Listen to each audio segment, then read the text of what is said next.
వర్గాలు మహిళలు తమకు రక్షణ ఉంటుందని, తమ జీవితాలలో వెలుగు వస్తుందని, తాము ఆశించిన తాము సాధించుకున్న తెలంగాణలో తమ కలలు నెరవేరుతాయని ఆకాంక్షించారు అధ్యక్ష.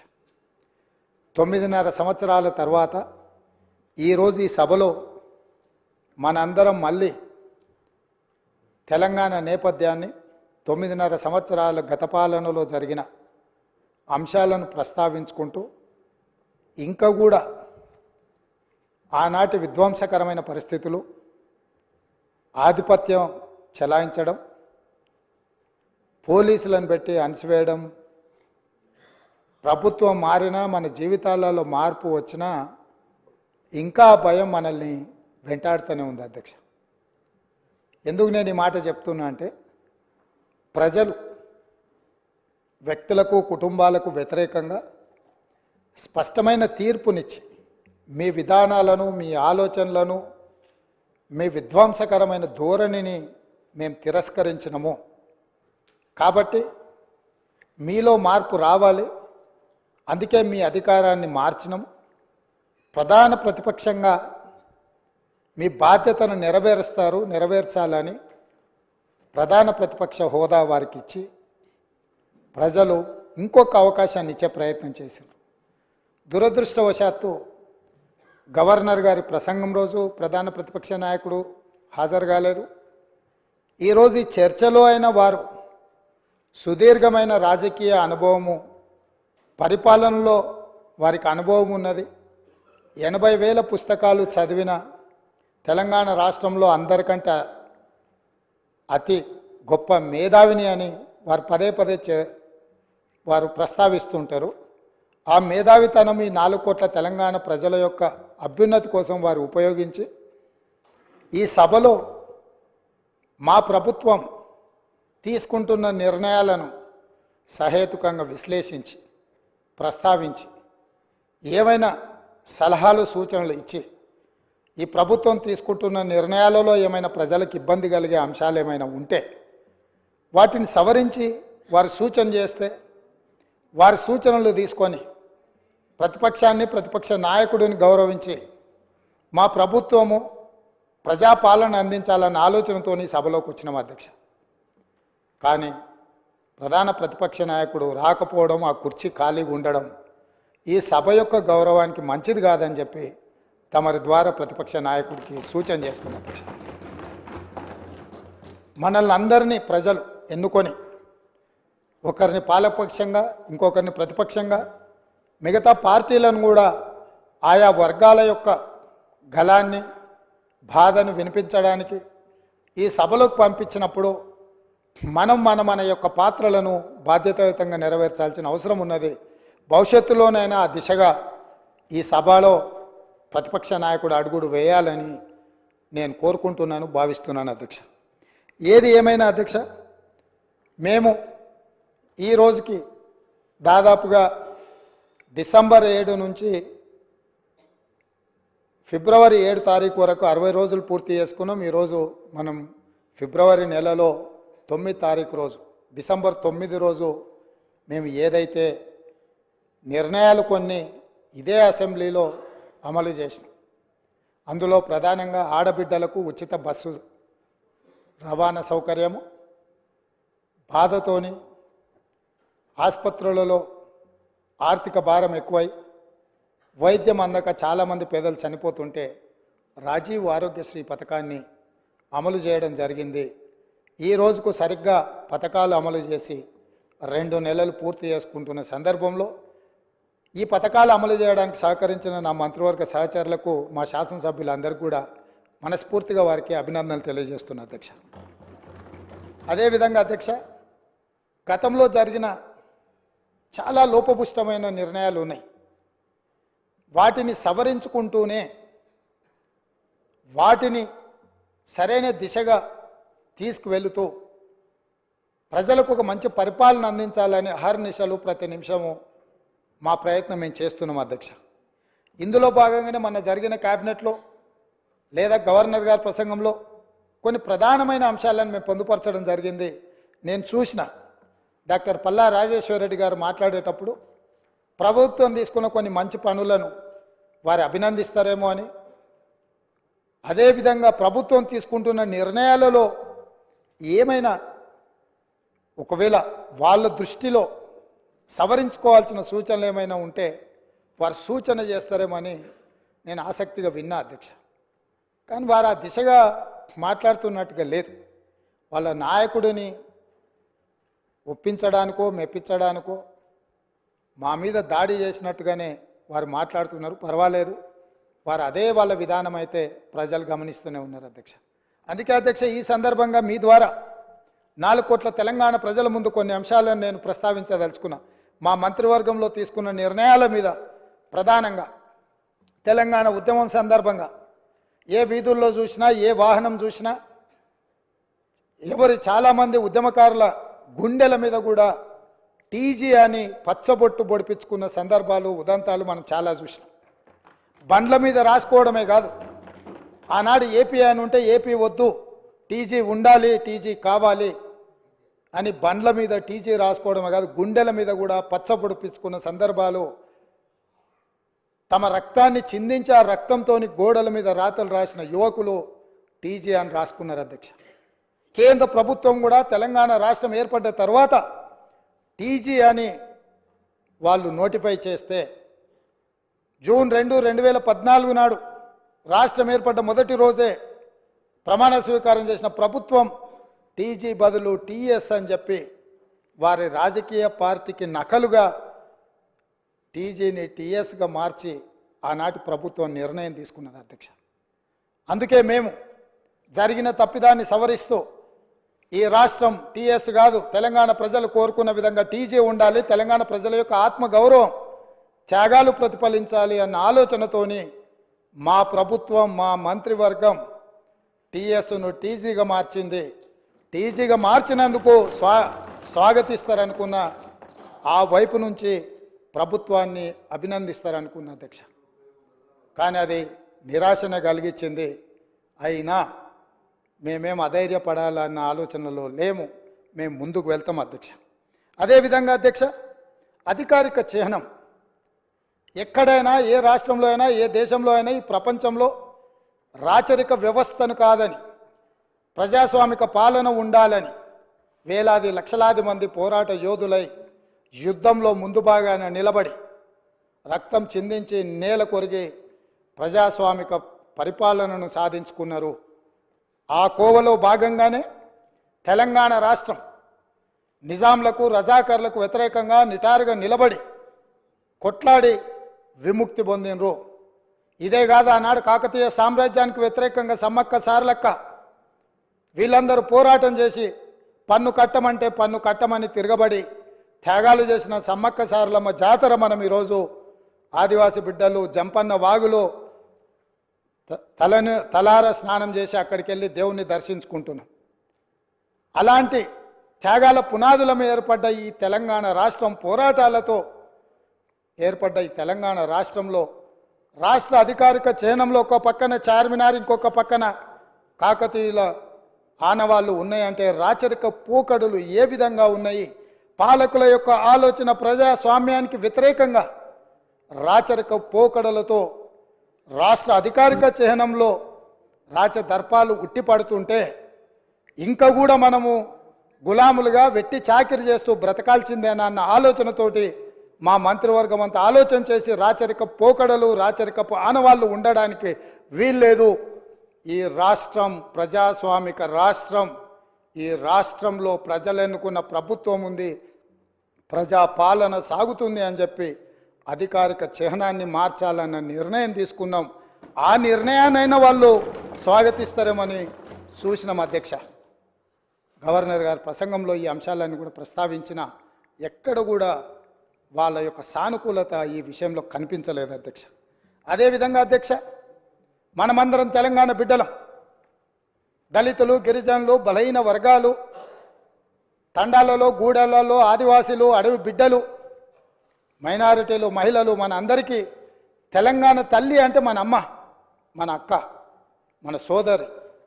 మనం కల్లారా చూసిన మన అమ్మలు, మన అక్కలు, మన కుటుంబ పెద్దలు ఎవ్వరు కూడా వజ్ర వైదూర్యాలతోని కిరీటాలు పెట్టుకొని వడ్డానాలు పెట్టుకొని మనం ఎన్నడూ మన తెలంగాణ తల్లిని చూడలేదు అధ్యక్ష. కొంతమంది రాజులు రాచరిక పోకడులు ఉన్న వాళ్ళు ఘడీలలో ఉన్న పెత్తందారులు ఏమైనా కిరీటాలు పెట్టుకున్నారేమో, భుజకీర్తులు పెట్టుకున్నారేమో, నడుములకు వడ్డానాలు పెట్టుకున్నారేమో మాకు తెలియదు. కానీ మా అమ్మలు నడుము బిగించి కొంగు చాకలి ఐలమ్మలాగా పోరాటాలు చేసిన స్ఫూర్తి ఈ గడ్డ మీద ఉన్నది. చాకలి ఐలమ్మ స్ఫూర్తిగా తెలంగాణ తల్లి ఉంటుందని మేము అనుకున్నాం. తెలంగాణ తల్లి అంటే ధీశాలి పోరాట యోధురాలుగా ఉంటుంది. లేకపోతే దర్పం ఉట్టిపడే, కళ్ళల్లో కాంతి, ముఖంలో వర్చస్సు, చూపులో ప్రేమ ఆప్యాయత, ఒక తల్లి తన బిడ్డను ఎంత ఇష్టంగా ఎంత ప్రేమగా చూస్తుందో ఆ విధంగా తెలంగాణ తల్లి ఉంటుంది అని మేము ఆశించినాం, ఉండాలని మేము ఆశించినాం. కానీ రాచరిక పోకడలతో, కిరీటాలు, వజ్ర వైదూర్యాలతో తెలంగాణ తల్లిని మనకు రుద్దాలనే ప్రయత్నం చేసిండ్రు. అందుకే కవులు కళాకారులకు నిలయమైన ఈ తెలంగాణ రాష్ట్రంలో కవుల కళాకారుల నుంచి సూచన తీసుకొని మన అమ్మలాగా మన తెలంగాణ తల్లి ఉండాలి, ఆ తెలంగాణ దర్పం ఉట్టిపడే విధంగా తెలంగాణ తల్లి ఉండాలని మంత్రివర్గం నిర్ణయం తీసుకుంటే కనీసం తెలంగాణ తల్లి విషయంలోనైనా రాజకీయ విభేదాలను ఆలోచనలను పక్కన పెట్టి ప్రతిపక్షం కలిసి వస్తుందేమో అని మేము చూసినాం అధ్యక్ష. కానీ మాకు నిరాశనే మిగిలింది అధ్యక్ష. అదేవిధంగా అధ్యక్ష, ఆనాడు Osmania university, Kakatiya university, Palamuru university, Mahatma Gandhi university, ఏ యూనివర్సిటీ, ఏ కాలేజు, ఏ పాఠశాల, ఏ నగరం చూసినా, ఏ పట్టణం చూసినా, ఏ గ్రామం చూసినా, ఏ వీధి చూసినా ఆనాడు మారుమోగిన గీతం జయ జయ హే తెలంగాణ. ఈ గానం అందశ్రీ అనే ఒక కవి తెలంగాణ ప్రజలకు అందించి గుండెల నిండా ఊపిరి పీల్చుకొని లక్షలాది మంది తెలంగాణ ఉద్యమకారులు, నిరుద్యోగ యువకులు, విద్యార్థులు తెలంగాణ ఉద్యమంలో ముందు భాగాన నిలబడి పోరాటం చేసి ఆనాటి పాలకుల యొక్క దాష్టికానికి నేల కొరిగినా కూడా జయ జయ హే తెలంగాణ నినాదంతో ఈ తెలంగాణ రాష్ట్రాన్ని సాధించినరు. ఈ రాష్ట్రాన్ని సాధించిన జయ జయ హే తెలంగాణ గీతం ఈ తెలంగాణ రాష్ట్రీయ గీతంగా మారుతుంది అని చెప్పి 4 కోట్ల తెలంగాణ ప్రజలు భావించిండ్రు, ఆశించిండ్రు, ఆకాంక్షించిండ్రు. కానీ ఈ గొప్పతనం ఒక దళిత బిడ్డకు, ఈ గొప్పతనం ఆనాడు ఉద్యమాన్ని ఉవ్వెత్తున ముందుకు నడిపించిన ఒక ఉద్యమకారుడికి ఇవ్వకూడదన్న ఆలోచనతో, కుట్రతో నాటి పాలకులు జయ జయ తెలంగాణ గానాన్ని, గీతాన్ని తెలంగాణలో వినిపించకుండా నిషేధించినంత పనిచేసిండ్రు అధ్యక్ష. అందుకే ఈరోజు ఆ ఉద్యమ స్ఫూర్తితో ఉద్యమాలను గౌరవించే పార్టీగా, ప్రజల పోరాటాలను గుర్తించి, ప్రజల యొక్క ఆకాంక్షలను మన్నించి, ప్రజల యొక్క ఆలోచనలకే అనుకూలంగా పరిపాలన అందించిన పార్టీగా జయ హే జయ హే తెలంగాణ గీతాన్ని రాష్ట్రీయ గీతంగా ఆమోదించినాం. కనీసం దాన్నైనా, కనీసం ఆనాడు ఉద్యమం, ఆనాడు రాష్ట్ర సాధనలో గత 9.5 సంవత్సరాలు వాళ్ళు అనుభవించిన అధికారానికి పునాదులు వేసిన ఈ గీతాన్ని రాష్ట్రీయ గీతంగా మేము ఆమోదిస్తే అభినందిస్తారేమో, అభినందించకపోయినా ఆహ్వానిస్తారేమో అని చెప్పి 4 కోట్ల తెలంగాణ ప్రజలు ఎదురు చూస్తే నిరాశనే మిగిలింది అధ్యక్ష. మేమేమన్నా అతిగా ఏమైనా ఆలోచన చేస్తున్నామా, అతిగా ఏమైనా ఆశిస్తున్నామా, లేకపోతే ఏమైనా అడగకూడని ఆశించింది ఏమైనా మేము ఆలోచన చేస్తున్నామా నాకైతే అర్థం కాలేదు అధ్యక్ష. మీరైనా మాకేమైనా మా ఆలోచనలో తప్పు ఉంటే మాకు సూచన చేయండి. ఇన్ని గొప్ప నిర్ణయాలు తీసుకున్న ఈ ప్రభుత్వాన్ని అభినందించడానికి ప్రతిపక్ష నాయకుడిగా వారక్కడ కూర్చొని ఈ ప్రభుత్వం ఇగో ఈ మంచి చేసింది, ఈ మంచిని మేము ఆహ్వానిస్తున్నాం, ఈ మంచి జరగాల్సిందే, ఇగో ఈ పరిపాలనలో మీరు తీసుకున్న నిర్ణయాలలో ఈ లోపాలు ఉన్నాయి, ఈ లోపాలను మీరు మార్చుకోండి, ప్రజలకు మంచి పాలనను ఇవ్వండి అని ప్రధాన ప్రతిపక్ష నాయకుడు అక్కడ కూర్చొని సూచన చేసినుంటే వారి గౌరవం పెరిగేదే తప్ప వారి గౌరవం తగ్గదు అధ్యక్ష. ఆ కుర్చీ అట్లా ఖాళీగా కనిపించడం ఈ సభకి ఏమైనా శోభ తెస్తుందా అధ్యక్ష? ఎందుకు వారు అట్లా ఖాళీగా పెట్టి సభకు గైరాజరవ్వడం అనేది ఈ తెలంగాణ సమాజానికి ఏమైనా ప్రయోజనం ఉంటుందా అధ్యక్ష? మీరు ఆలోచన చేయండి. ఎందుకు అనంటే ఈ రాష్ట్రం మనది, ఈ ప్రాంతం మనది, ఈ నేల మనది, గాలి మనది, ఈ ప్రాంత అభివృద్ధి మనది. ప్రజాప్రతినిధులుగా మన బాధ్యతను నెరవేర్చాల్సిన అవసరం ఉంది. ఒకవేళ ప్రతిపక్షం దారి తప్పితే గుర్తు చేయాల్సిన బాధ్యత సభాపక్ష నాయకుడిగా నా మీద ఉన్నదన్న ఆలోచనతోటి వారికి సూచన చేస్తున్న అధ్యక్ష. ఆ పైన వారి ఇష్టం. అదేవిధంగా అధ్యక్ష, పదే పదే ఈ ప్రభుత్వం వచ్చిందో రాలేదో దివాలా తీసింది, ఈ ప్రభుత్వం దగ్గర చెల్లిగవ్వలేదు, ఈ ప్రభుత్వం ఎట్లా నడుపుతారు, ఆ పథకం ఎట్లా చేస్తారు, ఈ పథకం ఎట్లా అమలు చేస్తారు, మీ దగ్గర నగదేడుంది, వాళ్ళ ఆలోచన ఎట్లుందంటే అట్లా జరిగితే బాగుండు, వీళ్ళు దివాలా తీస్తే బాగుండు, ప్రజలకు ఏం అందకపోతే బాగుండు, ప్రజలు ఇబ్బందులలో ఉంటే బాగుండు అని ఉట్టి మీద పిల్లి శాపనార్థాలు పెట్టినట్టే ఉంది అధ్యక్ష. పిల్లి శాపనార్థాలకు ఉట్టి తెగిపడుతుందా అధ్యక్ష? అట్లనే 9.5 సంవత్సరాల అధికారంలో ఉన్న మీరు కనీసము 100 రోజులు కాకముందే రోజు పొద్దున్న లేస్తే ఈ శాపనార్థాలు ఏంది అధ్యక్ష? నేను మీకు గుర్తు చేయదలుచుకున్న అధ్యక్ష, వాళ్ళు అధికారంలో ఉన్నప్పుడు గత ప్రభుత్వ ఉద్యోగులు ఇక్కడ ఉన్నారు, బయట కూడా ఉన్నారు. ఈ ప్రభుత్వ ఉద్యోగులకు గత ప్రభుత్వాలు ఎన్ని ఉన్నా 1 తారీఖు నాడు జీతాలు రిటైర్ అయిన ఉద్యోగులకు పెన్షన్లు ఇచ్చేది అధ్యక్ష. కానీ గత ప్రభుత్వం 25 తారీఖు వరకు విడతల వారీగా ప్రభుత్వ ఉద్యోగులకే జీత భత్యాలు ఇవ్వలేనంత పరిస్థితి, ఆర్థిక సంక్షోభాన్ని కల్పించి మొత్తం రాష్ట్రాన్ని దివాలా తీపించి ఈ రాష్ట్రంలో ఉద్యోగస్తులకు జీత భత్యాలు ఇవ్వని పరిస్థితులు కల్పించి ఆ స్థితిలో రాష్ట్రాన్ని మాకు అప్పచెప్తే కష్టపడి ఆలోచన చేసి విధి విధానాలను సవరించుకొని మా ఆర్థిక మంత్రి, మా ఉప ముఖ్యమంత్రి బట్టి విక్రమార్క గారు కష్టపడి మొదటి నెల 4 తారీఖు లోపలనే జీతభత్యాలు ప్రభుత్వ ఉద్యోగుల ఖాతాలు వేసినాం. ఈసారి మొదటి తారీఖు నాడు ఈ రాష్ట్ర అభివృద్ధి కోసం, అభ్యున్నతి కోసం నిరంతరం పనిచేస్తున్న ఉద్యోగస్తులకు మొదటి తారీఖు నాడు జీతభత్యాలు వాళ్ళ ఖాతాలో వేసినాం. మీరు వారి క్లారిఫికేషన్లో మాట్లాడవచ్చు అధ్యక్ష, వారు ఏదైనా ఉంటే సో మేము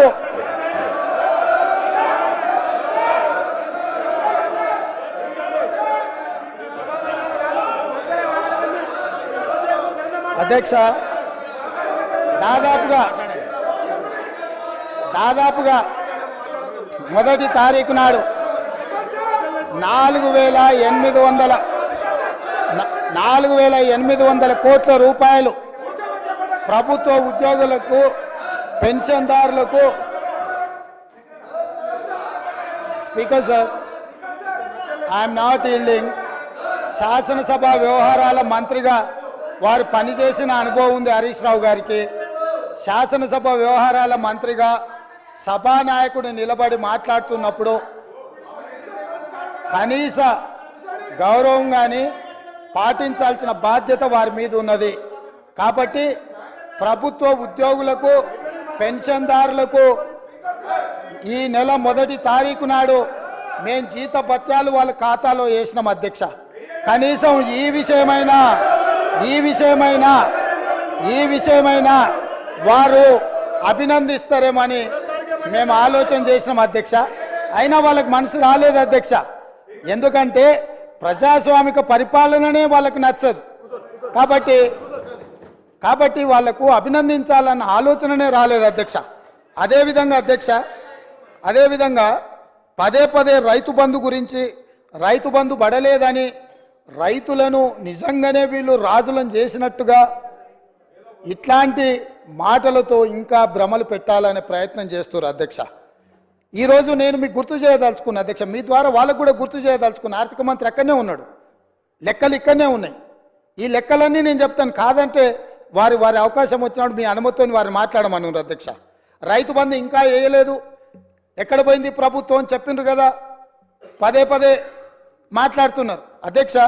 2018-19 యాసంగి రైతు బంధు 20-10-2018 నాడు మొదలుపెట్టి 30-3-2019 5 నెలలు పట్టింది అధ్యక్ష. 2018-19లో యాసంగి పంట రైతు బంధు డిసెంబర్ 10వ నెలల మొదలు పెడితే 19లో మార్చి 30 తారీఖు వరకు వేసింది అధ్యక్ష. 5 నెలలు పట్టింది వాళ్ళకు 2018-19లో రైతు బంధు వేయడానికి. వస్తున్న ఎలక్షన్ ఇయరే కాదు, ఆ తర్వాత సంవత్సరాలు కూడా ఉన్నాయి, తొందర ఎందుకు. 19-20లో యాసంగి 28/1/2020 నాడు మొదలుపెట్టి 23/10/2020 9 నెలలు పట్టింది అధ్యక్ష. ఒక్క యాసంగి పంటకు రైతు బంధు వేయడానికి 9 నెలలు ఆనాటి ప్రభుత్వం తీసుకున్నది అధ్యక్ష. వీళ్ళ చరిత్ర ఇక మీ కరోనా వచ్చిందో మీ కర్మ కాలిందో నేనేం చెప్తా కానీ 2020-21 అధ్యక్ష 25/12/2020 నాడు మొదలుపెట్టి 22/4/2021 4 నెలలు పట్టింది అధ్యక్ష.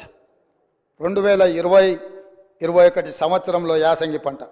2022-23 అధ్యక్ష 21/12/2022 నాడు మొదలుపెట్టి 10/4/2023 4 నెలలు పట్టింది అధ్యక్ష. ఒకసారి అడుగుతున్నాం ఎన్నికలు అంటుండ్రు, రెండోసారి అడుగుతున్నాం కరోనా అంటుండ్రు, మూడోసారి అడుగుతున్నాం మా మామ చెప్పలేదంటారు, నాలుగోసారి అడుగుతున్నాం అల్లుడు తిరగనికి పోయినని చెప్పేటట్టు అధ్యక్ష.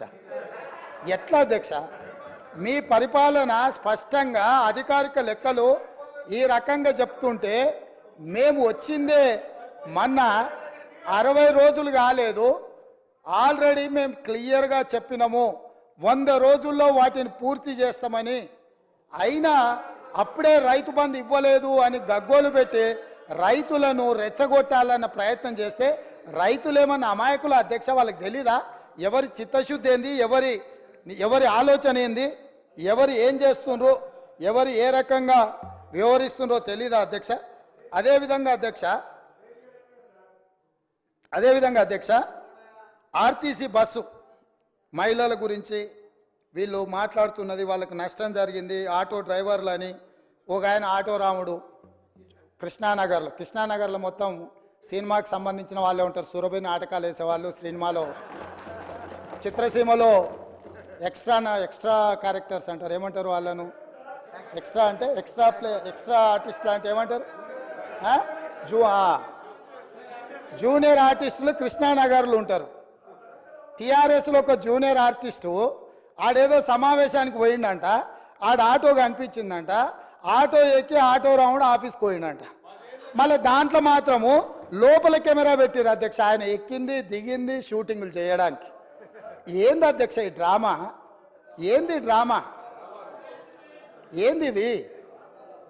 మేము ఈ తెలంగాణ సమాజంలో ఉన్న ఆడబిడ్డల్ని హక్కున చేర్చుకోవాలన్న ఆలోచనతోని, ఒక మంచి ఆలోచనతోటి ఆర్టీసీ బస్సుల్లో ఆడబిడ్డలకు మేము ఉచిత ప్రయాణం కల్పించినాం. 2014 నుంచి 2019 వరకు మంత్రివర్గంలో ఒక్క ఆడబిడ్డ కూడా మీరు మంత్రి పదవి ఇవ్వకపోయినా అక్కడ ఉన్న వాళ్ళు ఏ రోజు కూడా ఒక్క ఆడబిడ్డ కూడా మంత్రి పదవి ఎందుకు ఇవ్వలేదు సార్ అని అడిగిన వాళ్ళు కాదు పాపం. ఎందుకంటే అడిగేంత సాహసం చేస్తే వాళ్ళకు ఆ ఉండే ఉద్యోగం కూడా ఉండదన్న సంగతి వాళ్ళకి తెలుసు. కాబట్టి వాళ్ళు మంత్రి పదవులు ఇవ్వకపోయినా కోట్లాది మంది ఆడబిడ్డలకు మా పొన్నం ప్రభాకర్ గారు మేము మొదలుపెట్టిన బస్సు ప్రయాణాన్ని టోటల్గా ఆడబిడ్డలందరికీ కూడా చెప్పి ఉచితంగా బస్సు ప్రయాణం ఇస్తే దాదాపుగా అధ్యక్ష ఇప్పటి వరకు 15,21,00,000 ప్రయాణాలు ఆడబిడ్డలు ఉపయోగించుకున్నారు. 535.52 కోట్ల రూపాయలు ఇప్పటివరకు ప్రభుత్వం ఆడబిడ్డల కోసం ఖర్చు పెట్టింది అధ్యక్ష. ఒక మంచి పని చేసినప్పుడు అభినందించడానికి నోరు రాకపోయినా ఆ నిర్ణయాన్ని వ్యతిరేకించుకుంటూ నిరసనలు తెలుపుతూ ఒక ఆటోని తీసుకొచ్చి అక్కడ తగలబెట్టింది అధ్యక్ష. కిరాయి పైసలే వెళ్తలేవు, సంసారం నడుస్తలేదన్న ఆటో డ్రైవరు ఆటో తగలబెట్టిందంటే ఆటో తగలబెట్టడానికి ఎన్ని పైసలు కావాలి అధ్యక్ష? ఆటో రౌండ్ ఆటోలో ఎక్కి తిరిగిందంట, ఆయనకు ఇంకొక ఆయనకు ఆటో ఖర్చులు వెళ్ళలేదంట, ఆయన తీసుకొచ్చి ఆటో తగలబెట్టిందంట. ఏంది అధ్యక్ష ఇది? అసలు ఇది ఏమైనా తెలంగాణ సమాజానికి మనం ఏం సందేశం ఇవ్వదలుచుకున్నాము? ఇంకొక నటుడేమో 100 రూపాయలు పెట్టి పెట్రోల్ కొనుక్కుంటాడు కానీ 10 పైసలు పెట్టి అగ్గిపెట్ట కొనుక్కోడు, అగ్గిపుల్ల దొరకదు. మన కవులకు కళాకారులకు తెలంగాణ నిలయమని మనందరికీ తెలుసు అధ్యక్ష. కానీ నటులకు కూడా కొదవ లేకుండా పోయింది. ఒక్క నటుని కూడా మెతుకుతే ఇద్దరిద్దరు నటులు దొరుకుతారు అధ్యక్ష. ఈ ప్రభుత్వం నడుపుతున్న విధానాన్ని చూడలేక. కాబట్టి ఇవాళ నేను ఒకటే సూచన చేస్తున్నా, అక్కడ ఉండే మా సోదరిమణులకు మా సోదరులకు ఒక మంచి నిర్ణయం తీసుకున్నాం మన ఆడబిడ్డల కోసము. దానివల్ల ఆదాయం కూడా పెరిగింది. నేను మీకు లెక్కలు చెప్పదలుచుకున్న ఎండోమెంట్స్ దేవాలయాలు సందర్శనలకు పోయి రాష్ట్రం యొక్క ఇన్కము ఏ విధంగా పెరిగిందో కూడా మన వాళ్ళకి నేను లెక్కలు చెప్పదలుచుకున్నా అధ్యక్ష. ఆడబిడ్డలు బస్సు ప్రయాణాన్ని ఉపయోగించుకొని ఎక్కువ దైవ దర్శనాలు చేసుకోవడం వల్ల దేవాదాయ శాఖ యొక్క ఆదాయము నవంబర్లో, అంటే ఉచిత బస్సు ప్రయాణం లేనప్పుడు దేవాదాయ శాఖ ఆదాయము 49.28 కోట్ల అధ్యక్ష. అదేవిధంగా డిసెంబర్లో మేము ఉచిత బస్సు ప్రయాణం మొదలుపెట్టినాక ఆడబిడ్డలు కుటుంబ సభ్యులతోని యాదగిరిగుట్టనో లేకపోతే జోగులాంబనో లేకపోతే ఇతర దేవాలయాలు భద్రాచలంలో రాములవారినో ఇట్లా వివిధ దేవాలయాలను సందర్శించుకోవడం వల్ల డిసెంబర్ నెల ఆదాయము 93.24 కోట్ల రూపాయల అధ్యక్ష. జనవరి ఆదాయము 68.69 కోట్ల అధ్యక్ష. అంటే ఈరోజు ఆడబిడ్డలకు బస్సులో ఉచిత ప్రయాణం కల్పించడం వల్ల ఆడబిడ్డలు చాలా కాలం నుంచి కుటుంబ సభ్యులతో దైవ దర్శనం చేసుకోవాలన్న ఆలోచన ఉండి అవకాశం రాక ఆర్థిక పరిస్థితి అనుకూలించక ఇవాళ మా ప్రభుత్వము ఆడబిడ్డలకు ఉచిత బస్సు రవాణా సౌకర్యాన్ని కల్పిస్తే దైవ దర్శనం వల్ల దేవాదాయ శాఖకు ఆదాయం పెరిగింది అధ్యక్ష. ఇది ఒక మంచి శుభసూచకం. దీన్నైనా వారు అభినందిస్తే బాగుంటుందని నేను అనుకున్నా, వారు అభినందించలేకపోయారు అధ్యక్ష. అదేవిధంగా అధ్యక్ష, ఉద్యోగాలు పదే పదే మీరు 2 లక్షల ఉద్యోగాలు ఇస్తా అన్నారు. ఎక్కడ పోయినా మీరు 2 లక్షల ఉద్యోగాలు? అసలు తెల్లారేయాలి కదా అధ్యక్ష. మీ ఉద్యోగాలు పోయిన దుఃఖంలో మీరున్నారేమో కానీ నిరుద్యోగ యువకులు ఆ దుఃఖంలో లేరు అధ్యక్ష. ఉద్యోగ అవకాశాలు కల్పించాలంటే దానికి ఒక ప్రాసెస్ ఉంటుంది అధ్యక్ష, ఒక విధానం ఉంటుంది. జస్ట్ లైక్ దట్ ఇట్లా చేయడానికి ఉండదు. గతంలో మీరు చేసినట్టు మేము చేయలేము. జిరాక్స్ సెంటర్లలో పల్లి బఠానీలు అమ్మినట్టు పరీక్ష పత్రాలు ఎక్కడ పడితే అక్కడ సంతలో సరుకులాక అమ్ముకునే విధానం మేము దేదలుచుకోలేదు అధ్యక్ష. మా పేసీలలో ఉండేటోళ్ళు ఎవరు అట్లాంటి దాంట్లో లేరు అధ్యక్ష. మా పేసీలలో ఉండే వాళ్ళ బంధువులు ఎవరు ఇట్లాంటి కుంభకోణాలలో లేరు అధ్యక్ష. మేము మీలాగా కాదు, మీరు మీలాగా మమ్మల్ని ఎందుకు అనుకుంటున్నారు? ఒక విధానం, ఆ విధానంలో మేము ప్రయత్నం చేస్తున్నాము. గతంలో మీరు నియమించిన వాళ్ళకి అర్హత లేదని హైకోర్టు చెప్పింది సభ్యులుగా. వాళ్ళని తొలగించమంటే రాజీనామా చేయమని అంటే వాళ్ళు విస్మించు కూర్చుంటే కొన్ని విధి విధానాల వల్ల వాళ్ళని తొలగించడానికి కొంత ఆలస్యమైంది. వాళ్ళ వెనకాల కూడా మరి మీరే ఉన్నారా అంటే నాకు తెలియదు, అది మీరు చెప్పాలి ఉన్నారో లేరో. ఏదేమైనా వాళ్ళని తొలగించడము, కొత్తగా నోటిఫికేషన్ ఇవ్వడం, కొత్తగా ఆహ్వానించడం, చైర్మన్గా అదేవిధంగా సభ్యులుగా నియమించడం, ఇదంతా కూడా ఒక ప్రాసెస్. ఇదే కాకుండా గతంలో ఇచ్చిన నోటిఫికేషన్లకు కూడా ఎంతసేపు మీ ఉద్యోగాలను రెన్యువల్ చేసుకోవాలన్న ఆలోచనలో పడి ఆ తాపత్రయంలో మీరు వాళ్ళ ఉద్యోగ నియామకాలు చేపట్టకపోవడం వల్ల వైద్య ఆరోగ్య శాఖలో మీరు నియామకాలు చేపట్టకుండా వదిలేస్తే మేము వచ్చే ఆ సమస్యలు పరిష్కరించి పెద్దలు దామోదర్ రాజనరసింహ గారు మొట్టమొదట ఆ కార్యక్రమాన్ని చేపట్టి 6,956 స్టాఫ్ నర్సు ఉద్యోగాలు ఎల్బీ స్టేడియంలో నియామక పత్రాలు వాళ్ళకి అందజేసినాం అధ్యక్ష. ఇది మా చిత్తశుద్ధి. అదేవిధంగా మొన్నటికి మొన్న సింగరేణి బొగ్గు గని కార్మిక సంఘంలో 2 సార్లు వాళ్ళే అధికారిక కార్మిక సంఘంగా ఎన్నికైనరు. కానీ ఏనాడు ఆ కార్మికుల బాగుల గురించి ఆలోచన చేయలే. అందులో కూడా ప్రశ్నాపత్రాలల్లా అదేవిధంగా ఇచ్చిన టెండర్లలో ఏం జరిగిందో భవిష్యత్తులో తేలుతుంది. కారుణ్య నియామకాలు కూడా చేపట్టలే. వాళ్ళ ఇంట్లో మాత్రం 4 ఉద్యోగాలు కారుణ్య నియామకాలు చేపట్టారు. వాళ్ళు ఉద్యోగాలతో ఉంటూనే ఉంటారు, రెన్యువల్స్ మీద రెన్యువల్స్ ఎక్స్పెక్ట్ చేస్తూనే ఉన్నారు. ఎంబడే మా బట్టి విక్రమార్క గారు ఆ కారుణ్య నియామకాల విషయంలో స్పష్టమైన నిర్ణయం తీసుకొని 441 కారుణ్య నియామకాలు మొన్నటికి మొన్న నక్లెస్ రోడ్లో అంబేద్కర్ సాక్షిగా ఉద్యోగ నియామకాలు చేపట్టిన అధ్యక్ష. అదేవిధంగా పోలీస్ డిపార్ట్మెంట్లో నియామకాలు చేపట్టాల్సిన చర్యలు వాళ్ళు చేపట్టకపోవడం వల్ల 15,000 పోలీసు ఉద్యోగ నియామకాలు వాళ్ళు ఇట్లనే అరిసి గోల పెట్టినా వీళ్ళు ఇట్లనే అరుచుకుంటూ కూర్చున్నా తొందరలోనే పోలీస్ శాఖలో 15,000 పోలీసు ఉద్యోగ నియామకాలు చేపట్టి మా చిత్తశుద్ధిని నిరూపించుకున్న బాధ్యత మా మంత్రివర్గం తీసుకున్నది. వాళ్ళు అరిసి గోల పెట్టిన చొక్కాలు చించుకున్న 15 రోజుల్లో వాళ్ళు అడ్డం పడ్డా సరే 15,000 నియామకాలు పోలీసులను చేపట్టి నిరుద్యోగ యువకులను ఆదుకునే బాధ్యత మేము తీసుకుంటాం అధ్యక్ష. కాబట్టి ఇవాళ గ్రూప్ 1లో కూడా పరీక్షలు లోపభూయిష్టంగా నిర్వహించడం వల్ల high court single bench, high court divisional bench అన్ని కోర్టులు వీళ్ళు అవలంబించిన విధానాలను కోర్టు కొట్టేస్తే లక్షలాది మంది నిరుద్యోగ యువకులు పరీక్షలు రాసి మీ చేతగాని తనం వల్ల వాళ్ళ జీవితాలతో చెలగాటం ఆడుతుంటే కొత్త బోర్డును వేసి అదనంగా ఖాళీలను అన్నిటిని కూడా కలిపి ఈరోజు గ్రూప్ 1 పరీక్షలకు మా ప్రభుత్వం క్లియరెన్స్ ఇచ్చింది. తొందరలోనే నోటిఫికేషన్ ఇచ్చి వీళ్ళ వల్ల వయసు మీద పడ్డ వాళ్లకు 46 సంవత్సరాల వరకు ఉద్యోగ అప్లికేషన్ పెట్టుకోవడానికి అర్హత కల్పించి వయసుకు కూడా మినహాయింపునిచ్చి మా ప్రభుత్వం నిరుద్యోగ యువకుల్ని ఆదుకోవాలన్న ఆలోచనతోని మేము ముందుకు వచ్చినాం అధ్యక్ష. అదేవిధంగా అధ్యక్ష, మా సోదరుడు అక్బరుద్దీన్ ఓవైసీ గారు మైనారిటీకి సంబంధించిన విషయాలలో కూడా చాలా ఇష్యూస్ వారు లేవనెత్తడం జరిగింది. ప్రతి దగ్గర మైనారిటీలకు అవకాశం ఇవ్వండి అని కూడా వారు మా దృష్టికి తీసుకొచ్చిండ్రు అధ్యక్ష. నేను వారికి గుర్తు చేయదలుచుకున్నాను అధ్యక్ష, తమరి ద్వారా మేము నలుగురిని ప్రభుత్వ సలహాదారులు చేర్చుకుంటే అందులో మైనారిటీ మొహమ్మద్ అలీ షబ్బీర్ గారిని ప్రభుత్వ సలహాదారుడిగా ముఖ్యంగా ఎస్సీ, ఎస్టీ, ఓబీసీ మైనారిటీకి నిధులకు సంబంధించి మైనారిటీని మేము నియమించిన అధ్యక్ష. అంటే 25% మైనారిటీస్కి ఇచ్చిన అధ్యక్ష. అదేవిధంగా అధ్యక్ష, advocate general, additional advocate general వేస్తే అడిషనల్ అడ్వకేట్ జనరల్గా ఇమ్రాన్ ఖాన్ని ఇంతవరకు ఉమ్మడి రాష్ట్రంలో కానీ ప్రత్యేక తెలంగాణ రాష్ట్రంలో కానీ ఒక మైనారిటీని కూడా అడిషనల్ అడ్వకేట్ జనరల్గా వేయలేదు.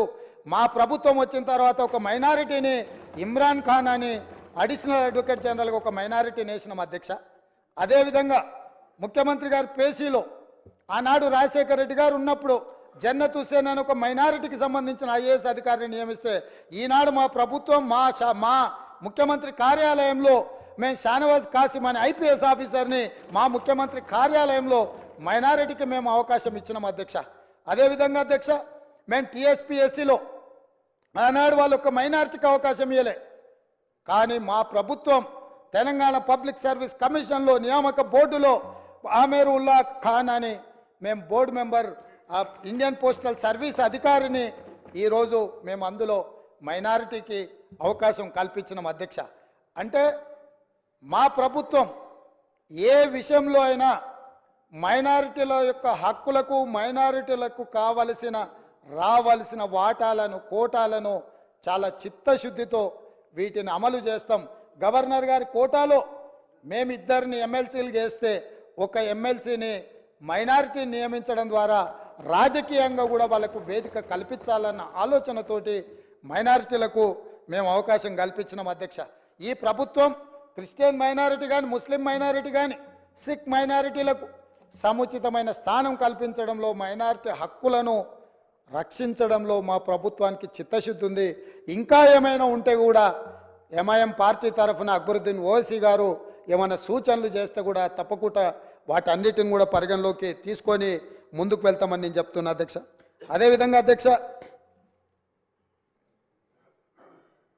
అదేవిధంగా యూనివర్సిటీస్ గురించి అక్బరుద్దీన్ ఓవైసీ గారు ప్రస్తావించడం జరిగింది. వైస్ ఛాన్సలర్లో కూడా మైనారిటీస్ వేయాలని. గతంలో యూనివర్సిటీ వైస్ ఛాన్సలర్స్ నియామకాలలో జరిగిన కాలయాపన కానీ, నిర్ణయాలు కానీ ఏ రకంగా ఉండేనో మీకు తెలుసు. అందుకే మీ ద్వారా అక్బరుద్దీన్ ఓవైసీ గారికి నేను చెప్పదలుచుకున్న, ఆల్రెడీ యూనివర్సిటీలు మేలో వేకెన్సీస్ రాబోతున్న వైస్ ఛాన్సలర్స్వి, కానీ ఇప్పుడే సెర్చ్ కమిటీని వేసి దాన్ని పూర్తి స్థాయిలో మేము వైస్ ఛాన్సలర్లో నియమించాలన్న ఆలోచనతో సెర్చ్ కమిటీ వేసినాం. తొందరలోనే నియామకాలు జరుగుతాయి. తప్పకుండా మైనారిటీలకు రావాల్సిన వాటా, కోటా వస్తుంది. మేము తీసుకున్న నిర్ణయాన్ని యూజీసీ కూడా తెలంగాణ గవర్నమెంట్ను అభినందించింది. ఎందుకంటే సరైన సమయంలోనే తెలంగాణ ప్రభుత్వం స్పందించింది. తప్పకుండా పేద విద్యార్థులకు విద్యను అందించే యూనివర్సిటీలను ఖాళీలు పెట్టొద్దు అన్న ఆలోచనతోటి మేము ఆ నిర్ణయంతో ముందుకు వచ్చినాం. తప్పకుండా ఈ విషయాన్ని కూడా మేము దృష్టిలో పెట్టుకొని మీ ద్వారా వారికి చెప్పదలుచుకున్నాను అధ్యక్ష. అదేవిధంగా అధ్యక్ష, పల్లా రాజేశ్వర రెడ్డి గారు మాట్లాడుతూ వారు ఒక మాట చెప్పిండ్రు. ఏమని? ప్రజాపాలన మీరు ప్రగతి భవన్లో ఒకటే రోజు మొదలుపెట్టిరు, మీరు మాట్లాడిర్రు, ఒకరోజు మీరు వచ్చిపోయినరు, మిగతా ఎవరు రాలేదు, అక్కడేదో అవుట్ సోర్సింగ్ ఉన్నోళ్ళని.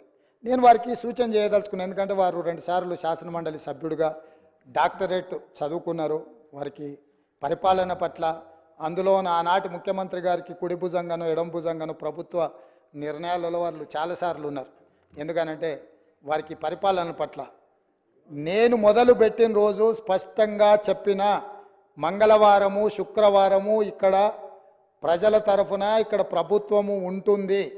అక్కడ నేనే కాదు, నా సహచార మంత్రులు ధనసరి అనసూయ, సీతక్క, దుద్దిల్ల శ్రీధర్ బాబు, కొండా సురేఖ గారు, పొన్నం ప్రభాకర్ గారు, ఈ మంత్రులందరూ కూడా అక్కడికి వెళ్ళడమే కాకుండా అవుట్ సోర్సింగ్ కాదు అధ్యక్ష, వీళ్ళకు మరి ఐఏఎస్లకు అవుట్ సోర్సింగ్ పెద్ద తేడా తెలియదేమో. ఎందుకంటే రిటైర్ అయిన వాళ్ళందరినీ సలహాదారుల కింద పెట్టుకొని ఆ ఆలోచనతో మమ్మల్ని కూడా అట్లా అనుకుంటుండేమో. దివ్య అనే ఐఏఎస్ ఆఫీసర్ని ఫుల్ ఫ్లెడ్జ్డ్ ఆఫీసర్గా అక్కడ నియమించినాం. ఇదే కాకుండా 12 శాఖల నుంచి 21 మంది అధికారులను అక్కడ ఏర్పాటు చేసినాము. అదేవిధంగా అక్కడ హౌసింగ్ అంటే అక్కడ వచ్చే మెజారిటీ సమస్యలు ప్రజలు వస్తున్నాయి, ధరణి లేకపోతే హౌసింగ్. ఎవరి పాపం అధ్యక్ష ఇది? ఈ పాపాన్ని ఎవరు మూట కట్టుకున్నారు? ఆనాడు ఇందిరమ్మ ఇండ్లు మేము ఇస్తే 10 ఏళ్ళల్లో మీరు ఏ పేదోడికి ఇల్లు ఇవ్వకపోవడం వల్లనే కదా ఇవాళ వేలాది మంది పంజగుట్ట వరకు ట్రాఫిక్ జామ్ అయ్యే పరిస్థితులు. ప్రజలు మీరు ఎన్నడూ ఆ గేట్ల దగ్గరికే రానియలేదు కదా. 15 ఫీట్ల ముళ్ళ కంచెలు వేసి అడ్డం పెట్టి పోలీసుల పహారాల మధ్య మీరు కాపలా కాసి తెలంగాణ వాడు అనేటోడు ఎవడు ఆ వైపే కన్నెత్తి చూడకూడదని అడ్డుకొని కార్పొరేట్ కంపెనీలోళ్ళు పెద్ద పెద్ద కార్లలో లోపలికి బాజాబ్తో వస్తుంటే తెలంగాణ బిడ్డలు తెలంగాణ కోసం త్యాగం చేసిన వాళ్ళు రోడ్డు పక్కన ఆ పక్కన దోషులాగా నిలబడి అర్ధాకలితోని చూస్తుంటే పెద్ద పెద్ద ఎంపాల కార్లల్లా మీ దాంట్లోకి లోపలికి వచ్చి పోతూ ఉంటే వాళ్ళకేమో రాజస్వాగతం పలుకుతూ వీళ్ళని మాత్రం హీనంగా చూసిన రోజులు పోయి అక్కడుండే 15 ఫీట్ల ముళ్ళ కంచెల్ని 7 తారీఖు నాడే బద్దలు కొట్టినము. మా మిత్రుడు 9 తారీఖు నాడు ప్రమాణ స్వీకారం చేస్తా అని ముందుకు జరుపుకున్నాడు. 7 తారీఖు నాడే ప్రమాణ స్వీకారం చేసిండని చెప్పిండు.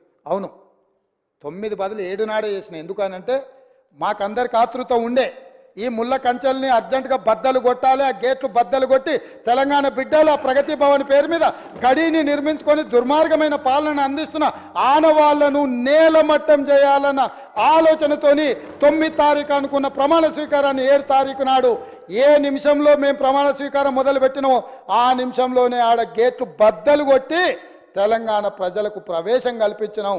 ఆ ఆనందం చూస్తే శ్రీలంకలో రాజపక్షే రాజసౌధం మీద శ్రీలంక ప్రజలు ఏ రకంగా ఆ రోజు ప్రవర్తించినరో ఇక్కడ కూడా అదే విధంగా తెలంగాణ ప్రజలు అక్కడికి వచ్చారు అధ్యక్ష. ఇది కళ్ళ ముందు జరిగిన చరిత్ర. అందుకే 9 తారీఖు బదులు 7 తారీఖు నాడు ప్రమాణ స్వీకారం చేపట్టినాం అధ్యక్ష. ఈ ముళ్ళ కంచెల్ని బద్దలు కొట్టడానికే ఆ గేట్లు బార్లా తెరిచి మా తెలంగాణ బిడ్డలు అందులోకి రావడానికి. ఎందుకంటే వాళ్ళ రక్తాన్ని చెమటగా మార్చి కట్టిన పన్నులతో కట్టిన సౌదాలు అవి మీకు శ్వేత సౌదాలేమో కానీ మీరు ఏ సౌదాలని మీరు అనుకుంటున్నారో మాకు తెలియదు. కానీ మా ప్రజలకు అక్కడి నుంచి మంచి పరిపాలన అందించాలన్న ఆలోచన మాది. అందుకే మేము దానికి జ్యోతిరావు పూలే పేరు పెట్టినాం అధ్యక్ష. బలహీన వర్గాలకు ఆరాధ్య దైవమన సామాజిక న్యాయానికి ప్రతీకైన జ్యోతిరావు పూలే పేరు దానికి పెట్టి అక్కడి నుంచి మంచి పరిపాలన అందించాలన్న ఆలోచన చేస్తున్నాం. కనీసం వాళ్ళనైనా ఆ నిర్ణయానైనా మీరు అభినందిస్తారేమో అనుకున్నాం, కానీ ఎందుకో మరి మీకు మనసు రాలే. అదేవిధంగా అధ్యక్ష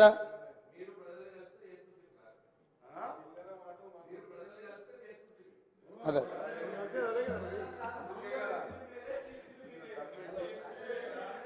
ఇక పాపం వాళ్ళ ఏంటంటే వాళ్ళకి ఆదర్శ దైవము వాళ్ళ కులదైవం కిరణ్ కుమార్ రెడ్డి గారే ఉన్నట్టున్నారు. ఎందుకంటే వాళ్ళకంటే ముందు కిరణ్ కుమార్ రెడ్డి గారే ఉండే, వారి వారసత్వం వీరు పుణికిపుచ్చుకున్నట్టున్నారు. ఏదున్నా గత ప్రభుత్వం వేసిందంటే గత ప్రభుత్వం ఎవరు అధ్యక్ష? కిరణ్ కుమార్ రెడ్డి కదా. ఆ కిరణ్ కుమార్ రెడ్డి ఎవరు అధ్యక్ష? వాళ్ళకి ఆదర్శ రాముడా? ఇట్లున్నది వాళ్ళ అవగాహన. ఏం చేస్తాం, మేనేజ్మెంట్ కోటాలు వస్తే ప్రాబ్లమ్స్ ఉంటాయి అధ్యక్ష. చదువుకుంటే కొంచెం మెరిట్ ఉంటే ఈ సమస్యలు ఉండవు. కొంచెం అవగాహన కల్పించుకోవాలి అధ్యక్ష. గుంటూరులో చదువుకున్న వాసనలు ఇంకా పోయినట్లేవు అధ్యక్ష. అదేవిధంగా అధ్యక్ష, ఇట్లా తెలంగాణ చరిత్ర మసకబారిపోతే సానబట్టి వెలికి తీసి మట్టిలో మాణిక్యాలను బయటికి తేవాలన్న ప్రయత్నం మా ప్రభుత్వం చేస్తుంది. అందుకే ఈరోజు మేము ఈ విధానాలను అన్నిటిని కూడా ఒక బాధ్యతాయుతంగా ఒక యజ్ఞంగా మేము ముందుకు తీసుకెళ్తున్నాం అధ్యక్ష. వారు ఏ సూచన అయినా చేయొచ్చు. నేను ఓపెన్గా స్వాగతం పలికిన ఎవరైనా రావచ్చని. పాపం కొంతమంది ఎమ్మెల్యేలు సాంప్రదాయబద్ధంగా ముఖ్యమంత్రి గారిని కలిసి వాళ్ళ నియోజకవర్గాల సమస్యలని చెప్పుకుందామని వచ్చిండ్రు అధ్యక్ష. ముఖ్యమంత్రిగా నా బాధ్యత ఏంది అధ్యక్ష? నేను ఈ రాష్ట్రానికి ముఖ్యమంత్రిని. 119 మంది శాసనసభ్యులు, 40 మంది శాసనమండలి సభ్యులు, అదేవిధంగా 17 మంది లోక్సభ సభ్యులు, 7 మంది రాజ్యసభ సభ్యులు, మిగతా జిల్లా పరిషత్ చైర్మన్లు, మేయర్లు, మిగతా వాళ్ళందరూ కూడా ఉంటారు అధ్యక్ష. ముఖ్యంగా ఈ సభలో ఉన్న సభ్యులు ఎవ్వరు వచ్చినా కలవాలనుకున్నప్పుడు వాళ్ళకి సమయం ఇచ్చి వాళ్ళు తీసుకొచ్చిన అంశాలను పరిగణలోకి తీసుకొని చేయగలిగింది ఏదైనా ఉంటే చేయాలనేది నా ఆలోచన అధ్యక్ష. సొంత మనుషులను కూడా నమ్మకుంటా వాళ్ళని అనుమానించినట్టు, వాళ్ళను అవమానించినట్టు, వాళ్ళని ప్రశ్నించినట్టు, నిలదీసినట్టు పత్రికలలో వార్తలు వస్తున్నాయి అధ్యక్ష. పాపం వాళ్ళు పత్రికా సమావేశాన్ని పెట్టుకొని వివరణ ఇచ్చుకునే పరిస్థితి వచ్చింది అధ్యక్ష. అట్లా అనుమానించకండి. మేము మీలాక కాదు, మేము మీలాక బురద జల్లము. గౌరవపూర్వకంగా, మర్యాదపూర్వకంగా సమస్యలను తీసుకొని వినతి పత్రాలు తీసుకొచ్చే శాసనసభ్యులు ఎవరైనా మా ప్రభుత్వం కలుస్తుంది, వాళ్ళు చెప్పేది వింటుంది. మా ప్రభుత్వము అంత మీలాగా వ్యవహరించదు, మేము మీలాగా కాదు. అది మీరు అడిగేదాన్ని బట్టి ఉంటుంది. మీలాంటి వాడు వస్తే చార్మినార్ రాసేయమన్నాడు అనుకో, ఆ చార్మినార్ రాసేయాలంటే గతంలో ఇట్లాంటివి జరిగి ఉండొచ్చు. ఇప్పుడు అట్లా జరగవు.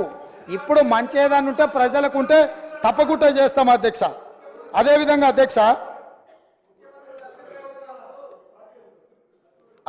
అధ్యక్ష అసదుద్దీన్ ఓవైసీ గారు ఈ బిల్డింగ్ పినలైజేషన్ BPS స్కీమ్ గురించి మాట్లాడడం జరిగింది.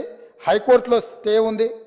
సుప్రీంకోర్టులో ఉన్న ఇతర రాష్ట్రాలు ల్యాండ్ రెగ్యులేషన్ స్కీమ్ కింద ఏమున్నాడో పెట్టడం వల్ల అది ఆగింది.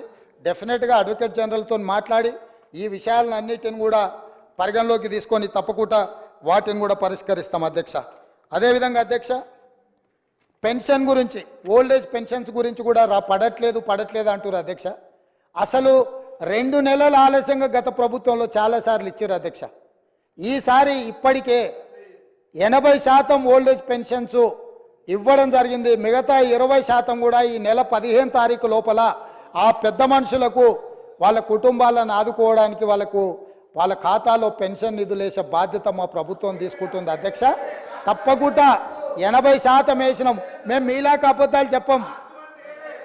మేము అందుకే చెప్తున్నా, అన్నీ వేసినాం నాయన. 20% ఈ మంత్ పెండింగ్ ఉన్నది. అందుకే చెప్తున్నా, నేను పూర్తిగా అధికారిక సమాచారం తీసుకొనే ఇక్కడ నుంచి నేను మాట్లాడుతున్నా. గతంలో జరిగినట్టుగా ఇప్పుడు జరగదు. అట్లాంటి వాటికి తావు ఉండదు. వాటిని సమూలంగా, గతపు ఆనవాళ్ళను అన్నిటినీ సమూలంగా మొత్తం మార్పు చేసే బాధ్యత మాది అధ్యక్ష. ఏం చింత చేయకండి. మీ ఒక్క ఆనవాళ్ళు కూడా ఎక్కడ కనిపించదు. నాది జిమ్మెదారి. మీ ఆనవాళ్ళు లేకుండా చేసే బాధ్యత నాది అని చెప్పి నేను మీకు అందరికి తెలియజేస్తున్నా అధ్యక్ష. అదేవిధంగా అధ్యక్ష పదే మనోళ్ళు కాళోజీ కవిత్వం గురించి, కాళోజీ గొప్పతనం గురించి చెప్తున్నారు అధ్యక్ష. వారు పల్లా రాజేశ్వర రెడ్డి గారు వరంగల్, నల్గొండ, ఖమ్మం 3 ప్రాంతాల నుంచి శాసనమండలి సభ్యుడిగా 2 సార్లు ఎన్నికైనరు నాకు తెలిసినంత వరకు. వారు ఆ ప్రాంతం వారికి తెలుసు. వారి సొంత ప్రాంతం వరంగలే అనుకుంటున్నా. కాళోజీ కళాక్షేత్రం వరంగల్లో మొదలుపెట్టి 9.5 సంవత్సరాలు అయిందో, మరి ఎన్ని ఏళ్ళు అయిందో, 9.5 ఏళ్ళు వాళ్ళ అధికారంలో. ఇంతవరకు పూర్తి కాలేదు అధ్యక్ష. ఏ కాళోజీ కవిత్వం గురించి గొప్పగా చెప్పి, కాళోజీ గురించి గొప్పగా మాట్లాడుతున్న వాళ్ళు ఈ ప్రస్తావన తెచ్చిన పల్లా రాజేశ్వర రెడ్డి గారు, నేను మీకు గుర్తు చేయదలుచుకున్నా, కాళోజీ కళాక్షేత్రం వరంగల్లో మొదలుపెట్టింది ఎప్పుడు, ఈ రోజుకు అక్కడ మొండి గోడలతో నిలబడ్డది. ఈ కళాక్షేత్రాన్ని కూడా పూర్తి చేసి కాళోజీ గారి గౌరవాన్ని నిలబెట్టే బాధ్యత మా ప్రభుత్వం తీసుకుంటుంది. 9 నెలల్లో ప్రగతి భవన్ పట్టుకోగలుగుతారు మీరు ఉండడానికి రాజసౌధం. అదేవిధంగా ఎంతమంది అడ్డం పడ్డా మీ వాస్తు సరిగ్గా లేదనో మీ దశ దిశ మార్చుకోవడానికో సచివాలయాన్ని ఆగమేఘాల మీద పూర్తి చేసుకున్నారు, పూర్తి చేసిండ్రు, బాగానే ఉంది. కాళోజీ కళాక్షేత్రం ఎందుకు పూర్తి చేయలేదని ప్రజలు అడుగుతున్నారు. మా కాకపోయినా ప్రజలకు సమాధానం చెప్పండి. ఇది తెలంగాణ సంపద కాదా కాళోజీ కళాక్షేత్రము? ఈ తెలంగాణ ప్రజల ఆత్మగౌరవం కాదా?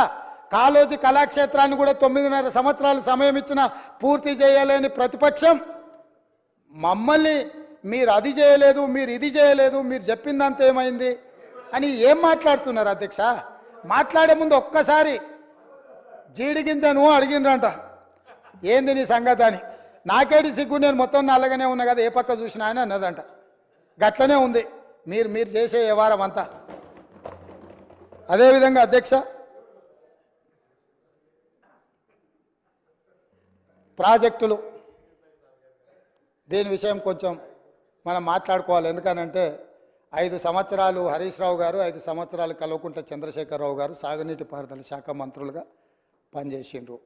ఇక వారికి ఉన్న అనుభవం, వారికి ఉన్న జ్ఞానము, వారికి ఉన్న మేధో సంపత్తి వాళ్ళ మాటల్లోనే చాలాసార్లు మనం విన్నాం. ఈ సభలో కూడా వారే డాక్టరు, వారే లాయరు, వారే ఇంజనీరు, వారే స్ట్రక్చరల్ ఇంజనీరు, వారే 80,000 పుస్తకాలు చదివి వాళ్ళ మేధస్సుతోనే నిర్మించారు. మేడిగడ్డ కడితే మేడిపండు అయింది. ఇక అన్నారం సంగతి నేను చెప్పాల్సిన పర్లేదు. సుందీళ్ళు ఎప్పుడేమవుతుందో తెలియదు, పంపు సెట్లు ఏమైనాయో తెలియదు. ఇవాళ వీటి మీద చర్చ వచ్చినప్పుడల్లా, కాళేశ్వరం అవినీతి గురించి చర్చ వచ్చినప్పుడల్లా కృష్ణానది జలాలను ప్రాజెక్టులు అప్పచెప్పినరు అని మాట్లాడుతున్నారు అధ్యక్ష. ఇవాళ నిజంగానే వాళ్ళు మాట్లాడినప్పుడు నిజంగానే ఈ ప్రాజెక్టుల మీద జరిగిన అవకతవకలు కావచ్చు, లేకపోతే తప్పిదాలు కావచ్చు, వీటిని ఎట్లా సవరించుకోవాలి, ఎట్లా ముందుకెళ్ళాలి, ఎట్లా ప్రాజెక్టులను కాపాడాలి. పదే గతంలో 80,000 ప్రాజెక్టులకు 1,00,000 కోట్ల రూపాయల అవినీతి ఎట్లా జరుగుతుందని మేధావులు, మహామేధావులు మాట్లాడినారు అధ్యక్ష. ఇవాళ 1,47,000 కోట్ల రూపాయలకు అంచనాలు వచ్చినాయి. 97,500 కోట్ల రూపాయలు ఇప్పటికే కాంట్రాక్టర్లకు పేమెంట్లు చేసారు. ఇంకో 10,000 కోట్ల రూపాయలు పెండింగ్ ఉన్నాయని అధికారిక లెక్కలు చెప్తున్నాయి అధ్యక్ష. మరి ఇవాళ 97,500 కోట్ల రూపాయలు ఖర్చు పెట్టిన కాళేశ్వరంలో 90,000 ఎకరాలకు కూడా నీళ్లు అందలేదన్న మాట వాస్తవం కాదా? నిజం ఇట్లుంటే ఈరోజు ఇంకా మమ్మల్ని ఏదో నిందించాలనే ప్రయత్నం చేయడము దీనికి ఏమైనా సమంజసంగా ఉందా? దీని మీద ఎక్కువ వివరాలకు వెళ్ళదలుచుకోలేదు. మా ఉత్తమ్ కుమార్ రెడ్డి గారు దీనికి సంబంధించి పూర్తి స్థాయిలో విజిలెన్స్ నివేదికలు కానీ, లేకపోతే దీనికి సంబంధించిన అంశాలు అన్నీ కూడా సాగునీటి పారుదల శాఖ మంత్రి గారు నిన్నమన్న విజిలెన్స్ నివేదిక ఆధారంగా కొన్ని నిర్ణయాలు తీసుకున్నాడు. ఆ నిర్ణయాలు అన్నిటిని కూడా నాకు తెలిసినంత వరకు తమరు అనుమతిస్తే ఈ సభలో వాటిని వారు ప్రస్తావిస్తారని నేను భావిస్తున్నా. అదేవిధంగా కృష్ణానది జలాలకు సంబంధించి కృష్ణా ప్రాజెక్టులను అప్పచెప్పిందని, కృష్ణా ప్రాజెక్టులను మొత్తం కాంగ్రెస్ వాళ్ళు వస్తేనే కాకెత్తుకపోయిందని, లేకపోతే కేంద్రానికి మేమేదో రాసి చేసినామని, అసలు ఏం మాట్లాడుతున్నారు అధ్యక్ష? అసలు ఏమైనా బాధ్యత అనేది ప్రతిపక్ష పార్టీగా 1% వాళ్ళు నిర్వహిస్తున్నారా? ఈరోజు కృష్ణానది జలాల మీద ఏర్పాటు చేసిన కృష్ణా రివర్ మేనేజ్మెంట్ బోర్డ్ 2014 రాష్ట్ర పునర్విభజన చట్టంలో స్పష్టంగా పొందుపరిచినరు. ఆ రోజు నేను కానీ, మా ఉత్తమ్ కుమార్ రెడ్డి గారు కానీ, లేకపోతే మా కోమటిరెడ్డి వెంకటరెడ్డి గారు కానీ, ఇక్కడ ఉన్నోళ్ళం ఎవరం మేము ఎంపీలం కాదు అధ్యక్ష. ఏ రోజు కూడా ఈ పునర్విభజన చట్టం ప్రతి పదం నన్ను అడిగి నేనే రాసి నేనే తీర్చిదిద్దినాను కూడా మేము ఏ రోజు చెప్పుకోలేదు అధ్యక్ష. మేము చెప్పుకోలేదు అధ్యక్ష. ఎవరు అధ్యక్ష ఆ రోజు సభలో సభ్యులు? కల్వకుంట్ల చంద్రశేఖరరావు గారు ఎంపీ. ఆ బిల్లు వచ్చినప్పుడు ఇటు లోక్సభలో కానీ అటు రాజ్యసభలో కేశవరావు గారు కానీ ఆ అంశాన్ని ప్రస్తావించి అభ్యంతరం పెట్టాల్సిన సందర్భంలో ఈ బిల్లును మేమే పాస్ చేయించినాం, మేమే తెచ్చినాం. దీన్ని రాసేటప్పుడు అందరు మాతోనే మాట్లాడారు, మొత్తం నా సూచనల మేరకే రాసిందని చెప్పారు అధ్యక్ష. ఆ రోజు రాసింది చంద్రశేఖర్ రావే అయితే అందులో ఒకవేళ లోపం ఉంటే ఆ లోపాలకు బాధ్యులు ఎవరు అధ్యక్ష? ఈనాడు ప్రతిపక్ష నాయకుడు ఆ లోపాలకు బాధ్యుడు కాదా అని నేను మీ ద్వారా అడగదలుచుకున్న అధ్యక్ష వాళ్ళను. ఈరోజు మీరు 2014 నుంచి 2023 వరకు కృష్ణా రివర్ మేనేజ్మెంట్ బోర్డు సమావేశాలు ఏర్పాటు చేసినప్పుడల్లా ఉమాభారతి గారు మంత్రిగా ఉన్నప్పుడు వారు వెళ్ళిండ్రు, చంద్రశేఖరరావు గారు వెళ్ళిండ్రు, వివిధ సందర్భాలలో వీళ్ళే అధికారికంగా వెళ్ళిండ్రు. ఇంతవరకు నేను మా ఉత్తమ్ కుమార్ రెడ్డి గారు ఏ సమావేశాలకు పిలవలేదు, మేము వెళ్ళలేదు అధ్యక్ష. మేము స్పష్టంగా తెలంగాణ హక్కులను కాపాడడానికి మేము కొట్లాడుతుంటే మా కాళ్లకు తాళ్ళు పెట్టి కాళ్ళలో కట్టెపెట్టి మమ్మల్ని బోర్లు పడేయాలని వీళ్ళ తాపత్రయం ఏంది అధ్యక్ష? గుంజుకుంటా అన్నది ఎవరు అధ్యక్ష? నరేంద్ర మోడీ గుంజుకుంటా అన్నాడు. మరి వీళ్ళు ధర్నాలు చేయాలంటే ఏడు చేయాలి అధ్యక్ష? నల్గొండలు ఉంటాడా నరేంద్ర మోడీ? ఏడుంటాడు అధ్యక్ష? ఢిల్లీలో ఉంటాడు. శాతనైతే కల్వకుంట్ల చంద్రశేఖరరావు గారు, తన్నీర్ హరీష్ రావు గారు, కల్వకుంట్ల తారక రామారావు గారు ముగ్గురు పోయి జంతర్ మంతర్లో ఆమరణ నిరాదీక్ష చేయమను. మేము వాళ్ళని పోలీసులు తీసుకెళ్లకుండా వాళ్ళు అమరులు అవ్వడమో లేకపోతే హక్కులను సాధించడమో వరకు ఈ ప్రభుత్వం అండగా నిలబడుతుంది. వాళ్ళ ముగ్గురిని ఢిల్లీలో నరేంద్ర మోడీ తప్పిదాల మీద దౌర్జన్యం మీద ధర్నా చేయమనుండ్రు. కానీ నరేంద్ర మోడీతో కొట్లాడుతున్న మా కాళ్ళలో కట్టబెట్టి బోర్లు పడేస్తే ఎవరు అధ్యక్ష? అదేవిధంగా అధ్యక్ష, ఎన్నికల రోజు పోలింగ్ ఇక్కడ జరుగుతుంటే పక్క రాష్ట్ర ముఖ్యమంత్రి AK-47 తుపాకులతో పోలీసులను నాగార్జున సాగర్ డ్యామ్ మీదకు పంపించిండు అధ్యక్ష. ఇవాళ నేను అడగదలుచుకున్న వాళ్ళను, నాగార్జున సాగర్ 100% మన భూభాగంలో ఉంది. మన ప్రాంతానికి లోపటికొచ్చి తుపాకులు పెట్టి ప్రాజెక్టులను ఆక్రమించుకుంటుంటే వీళ్ళ సహకారం లేకుండా వస్తాడా అధ్యక్ష? ఇంటి దొంగలు లేకుండా జగన్మోహన్ రెడ్డి గారు లోపలికి వచ్చి నాగార్జున సాగర్ డ్యామ్ మీద పహారాలు కాసే పరిస్థితి వస్తుందా అధ్యక్ష? ఎందుకు ఆ రోజు వీళ్ళు మాట్లాడలేదు? వీళ్ళు ఇచ్చిన అలుసే కదా, వాళ్ళు పెట్టిన పులుసు తిని వీళ్ళు అలుసు ఇవ్వడం వల్లనే కదా ఈరోజు ఈ పరిస్థితి వచ్చింది.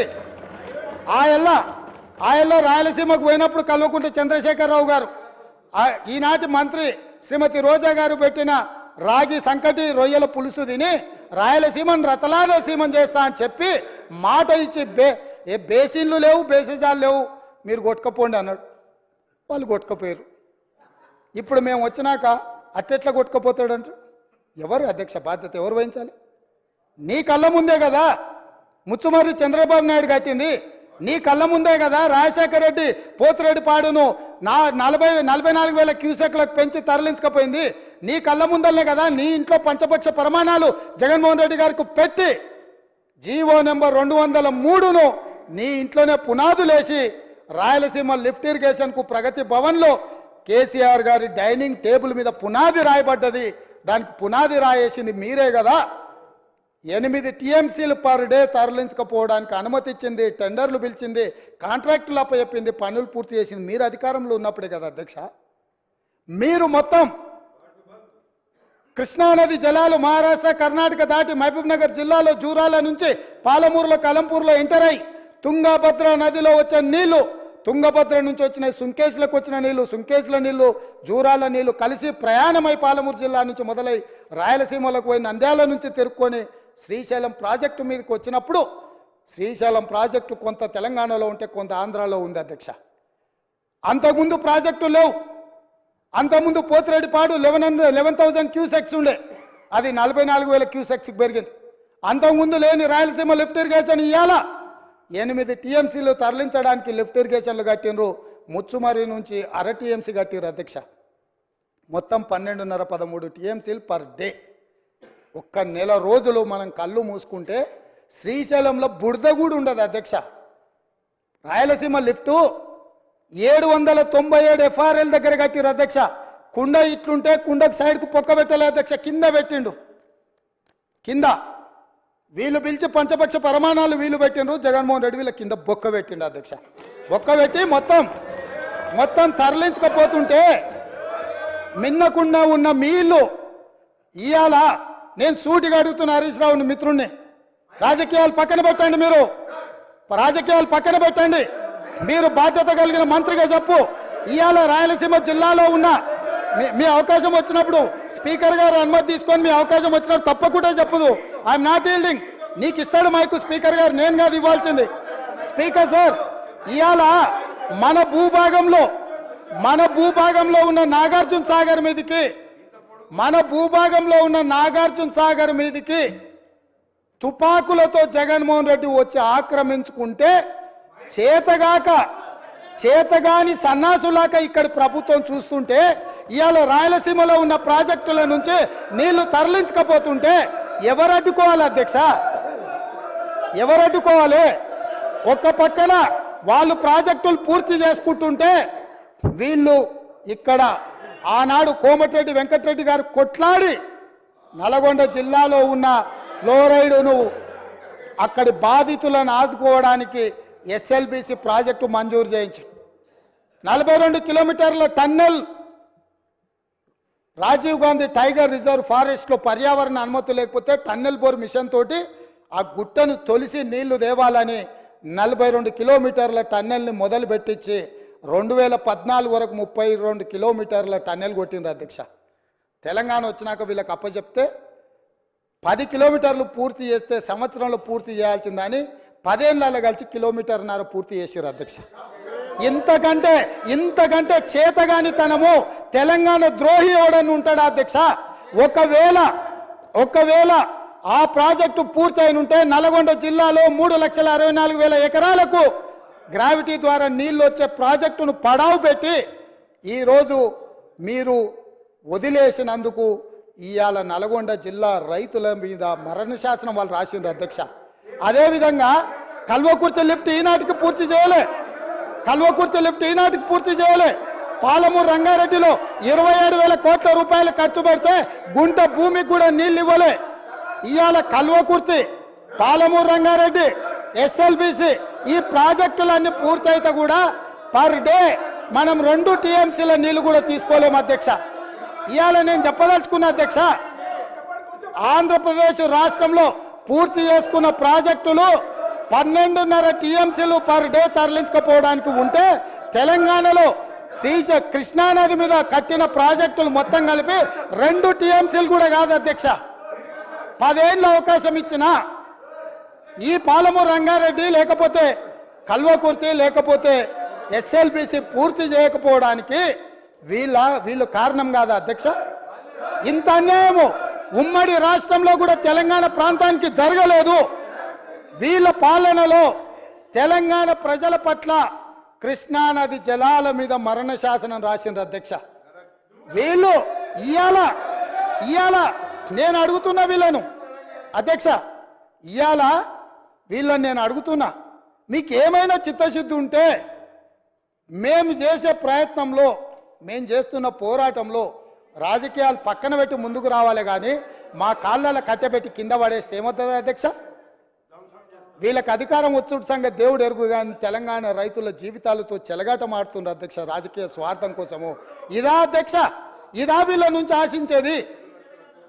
10 ఏళ్ళ అధికారం ఇచ్చినా ఇంకా అధికార దాహం తీరలేదు.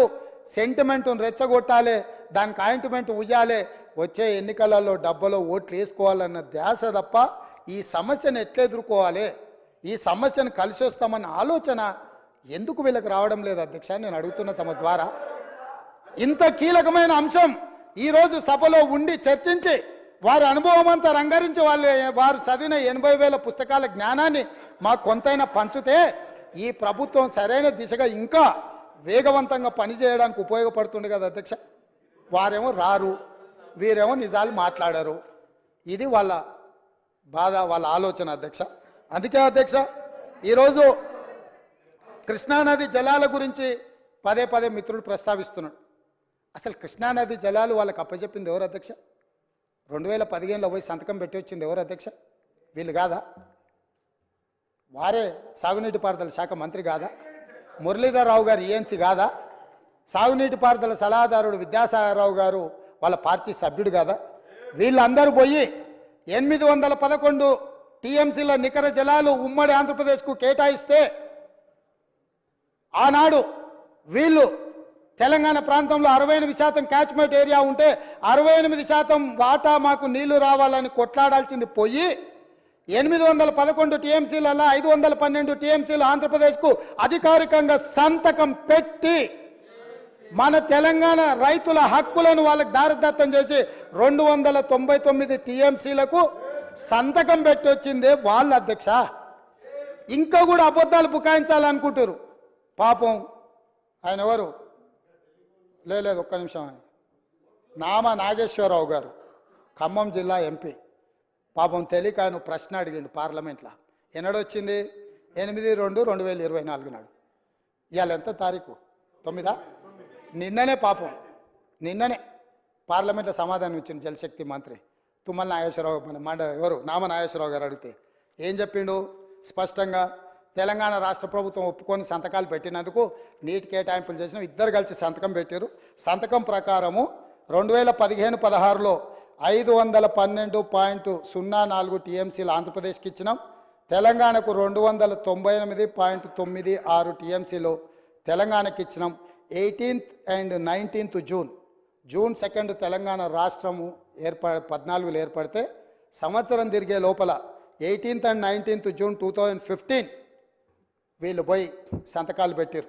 అదేవిధంగా 2000 మొదటి సంవత్సరం ఒకవేళ తెలిసి తెలవకనో అవగాహన ఉండి లేకనో అధికారంలోకి వచ్చిన ఆనందంలో ఏడ సంతకం పెడుతున్నామో చూసుకోకవేళ పెట్టిండ్రు అనుకుంటే సరే ఓసారి చూడనట్టు మనం ఏదన్నా అనుకోవచ్చు అధ్యక్ష.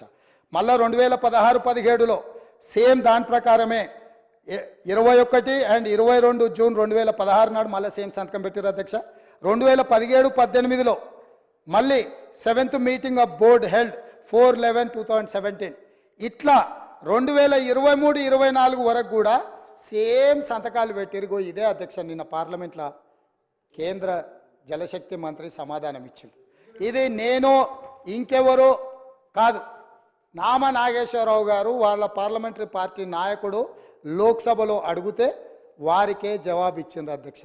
ఇప్పుడు నేను మిత్రుడు హరీష్ రావు గారిని అడుగుతున్నా, ఏం జవాబు చెప్తావు? మొత్తము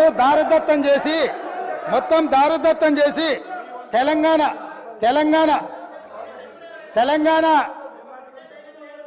జల హక్కుల్ని సర్వం దారదత్తం చేసి సంతకాలు పెట్టి తెలంగాణ ప్రజల హక్కుల మీద మరణ శాసనం రాసిన మీరు ఇప్పటికైనా తప్పు తెలుసుకొని మేము చేస్తున్న ప్రయత్నంలో కలిసి వస్తారేమని మేము అనుకున్నాం. కానీ ఇంకా కూడా ఇదే విధానం చేస్తే ఈసారి అక్కడ కూడా ఉండరయ్యా. అక్కడెక్కడో ఉంది కదా నాంపల్లి దర్గానో లేకపోతే బిర్లా మందిరం, అక్కడికి వెళ్తారు అధ్యక్ష ఇట్లా చేస్తే మాత్రం. అదేవిధంగా అధ్యక్ష పదే పదే మా మిత్రులు గొప్పతనం గురించి వరంగల్ గురించి మా సోదరులు చాలాసార్లు మాట్లాడుతూ ఉంటారు. ఒక జీవో కాపీ ఇవ్వదలుచుకున్న అధ్యక్ష, ఒక్క నిమిషం మీరు అవకాశం ఇస్తే వారి గొప్పతనం మీద నేను చెప్పదలుచుకున్నా అధ్యక్ష. అధ్యక్ష ప్రొఫెసర్ జయశంకర్ మీకు అందరికీ తెలుసు, వాళ్ళు ఒకవేళ మర్చిపోయినా మనందరం మర్చిపోలే, తెలంగాణ సిద్ధాంతకర్త. ఆయన విలేజ్ పేరు వచ్చేసి అక్కంపేట్, పరకాల శాసనసభ నియోజకవర్గంలో ఉంటాయి.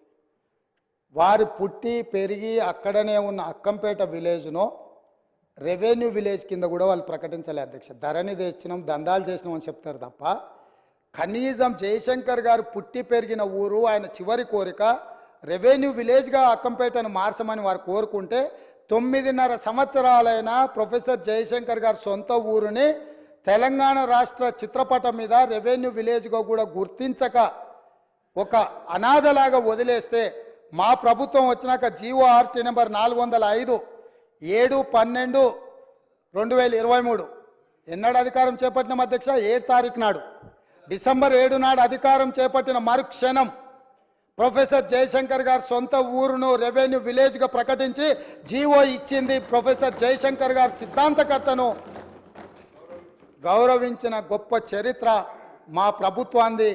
వారి గ్రామాన్ని రెవెన్యూ విలేజ్గా తీర్చిదిద్దింది మా ప్రభుత్వం అధ్యక్ష. మేము ఎప్పుడు ఈ గొప్ప వ్యక్తులను ఎప్పుడు మేము ఈ చిన్న చూపు చూడలే. వాళ్ళు పార్టీ పెట్టుకున్న రోజు వాళ్ళకు నిలువ నీడనిచ్చిన కొండా లక్ష్మణ్ బాపూజీ జలదృశ్యాన్ని వాళ్ళ పార్టీ ఆఫీస్కి ఇస్తే కనీసమైన చనిపోయినప్పుడు చివరి చూపులకు కూడా వారిని చూడడానికి వారిని పరామర్శించడానికి పోలే. అట్లాంటిది మీరు తెలంగాణ గొప్పతనాల గురించి తెలంగాణ త్యాగాల గురించి మీరు మాట్లాడితే ఎట్లుంటుంది? దయ్యాలు వేదాలు ఒలవేసిందని ఏదో అంటారు కదా, వీళ్ళని చూస్తే దయ్యాలు కూడా సిగ్గుపడేటట్టే ఉన్నాయి అధ్యక్ష. ఏమో వీళ్ళని మాతో పోలుస్తున్నారేందని అదే చెప్పిన, అవి కూడా వీళ్ళని చూస్తే కొంచెం వెనక ముందు అయ్యేటట్టుంది. అదేవిధంగా అధ్యక్ష కొమరం భీమ్ ఎవరు అధ్యక్ష? కొమరం భీముడు ఎవరి కొమరం భీముడు? జల్ జమీన్ జంగుల్ అని చెప్పి ఆ రోజు ఆదివాసీల కోసం యుద్ధం చేసిన పోరాట యోధుడు అధ్యక్ష. మనకు స్ఫూర్తి ప్రదాత. కొమరం భీం ఘాట్ ప్రకటించి దాన్ని పూర్తి చేయక గాలికి వదిలేస్తే 9.5 సంవత్సరాలు అక్కడ 30 ఇండ్లు మంజూరు చేసి నిధులు ఇవ్వక, కొమరం భీం వారసుల కాడ ఇండ్లు కట్టించడానికి వీళ్ళు నిధులు ఇవ్వకపోతే ఒక 6 మంది సొంత డబ్బులతో ఇల్లు కట్టుకున్నారు. ఒక 6 మంది మాకు వద్దని పునాదులు వేయలేదు.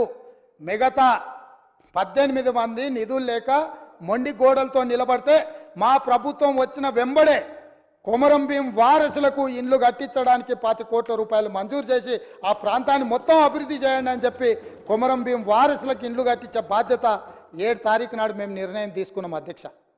ఇదే కాదు అధ్యక్ష, ఇంద్రవెల్లి అంటేనే రోమాలు నిక్కబొడుచుకుంటాయి అధ్యక్ష. దళితులు, గిరిజనులు, ఆదివాసీలు పోరాటానికి స్ఫూర్తిగా తీసుకొని ఈ ప్రపంచం ముందు నిటారుగా నిలబడి నేల కొరిగినరు తప్ప ఎవరికి లొంగలేదు, వంగలేదు. అట్లాంటి ఇంద్రవెల్లిని 9.5 సంవత్సరాలలో ఏ రోజైనా ఒక స్మృతి వనం కింద మారుద్దాం, ఒక స్ఫూర్తినిచ్చే పుణ్యక్షేత్రంగా చేద్దామని ఏ రోజైనా ఆలోచన చేసిండ్రా అధ్యక్ష? మేము ఆలోచన చేసినాం. ఎకరం భూమి కేటాయించినాం, 1 కోటి రూపాయలతో స్మృతివనం చేసి పోరాట యోధులకు సముచితమైన స్థానం కల్పించడమే కాదు, ఆనాడు నేల కొరిగిన 1981 ఏప్రిల్ 20 తారీఖు నాడు నేల కొరిగిన కుటుంబాలను వెతికి ఎక్కడున్నారో వాళ్ళను చేరుకొని వాళ్ళకి ఇందిరమ్మ ఇల్లు కట్టుకోవడానికి ఇంటి స్థలంతో పాటు ఇల్లు కట్టుకోవడానికి 5 లక్షల రూపాయలు ఆ కుటుంబాలకు ఇచ్చి ఆదుకున్న చరిత్ర మాది. పోరాట యోధులను, త్యాగాలు చేసిన వాళ్ళను గుర్తించిన చరిత్ర మాది అధ్యక్ష. మా ప్రభుత్వమే, మా పార్టీ త్యాగాలకు నిలయం అధ్యక్ష. మా పార్టీ చేసిన త్యాగాలతో పోలిస్తే ఎవరు మా పార్టీలో కలెక్షన్ కావాలన్నప్పుడల్లా రాజీనామా డ్రామా, ఖర్చులకు ఏమన్నా నగదు కావాలంటే నగదు బదిలీ పథకం పెట్టాలంటే రాజీనామాలు చేయరా, ఎంబడే పట్టుకరండి, నగదు దేయండి. ఇది త్యాగానికి ఇక్కడ ఉన్నాడు వెంకటరెడ్డి. మంత్రి పదవి తెలంగాణ రాష్ట్రం వచ్చే వరకు తీసుకోని అన్నాడు, ఉమ్మడి రాష్ట్రంలో తీసుకోలే, మళ్ళీ తెలంగాణ వచ్చినాకనే మంత్రి పదవి చేపట్టిండు. మీలాగే కాదు, 3 నెలల తర్వాత మళ్ళెమ్మడి వచ్చి కుర్చీలో కూర్చున్న అలవాటు ఇక్కడ లేదు. కాబట్టి మీకు అసలు మాట్లాడే అర్హత ఎక్కడిది? మీకు మాట్లాడే అర్హత ఎక్కడిది? అందుకే అదే కాదు అధ్యక్ష, గూడ అంజన మీకు అందరికీ తెలుసు. దొర పీకుడేందురో అని మా గొప్ప కవి, ప్రజలలో చైతన్యం తీసుకొచ్చినాడు, గ్రామాన దళితుల గిరిజనులను చైతన్యం చేసినాడు. గూడ అంజన్న క్యాన్సర్ వచ్చి చచ్చిపోయే ముందల చివరి రోజుల్లో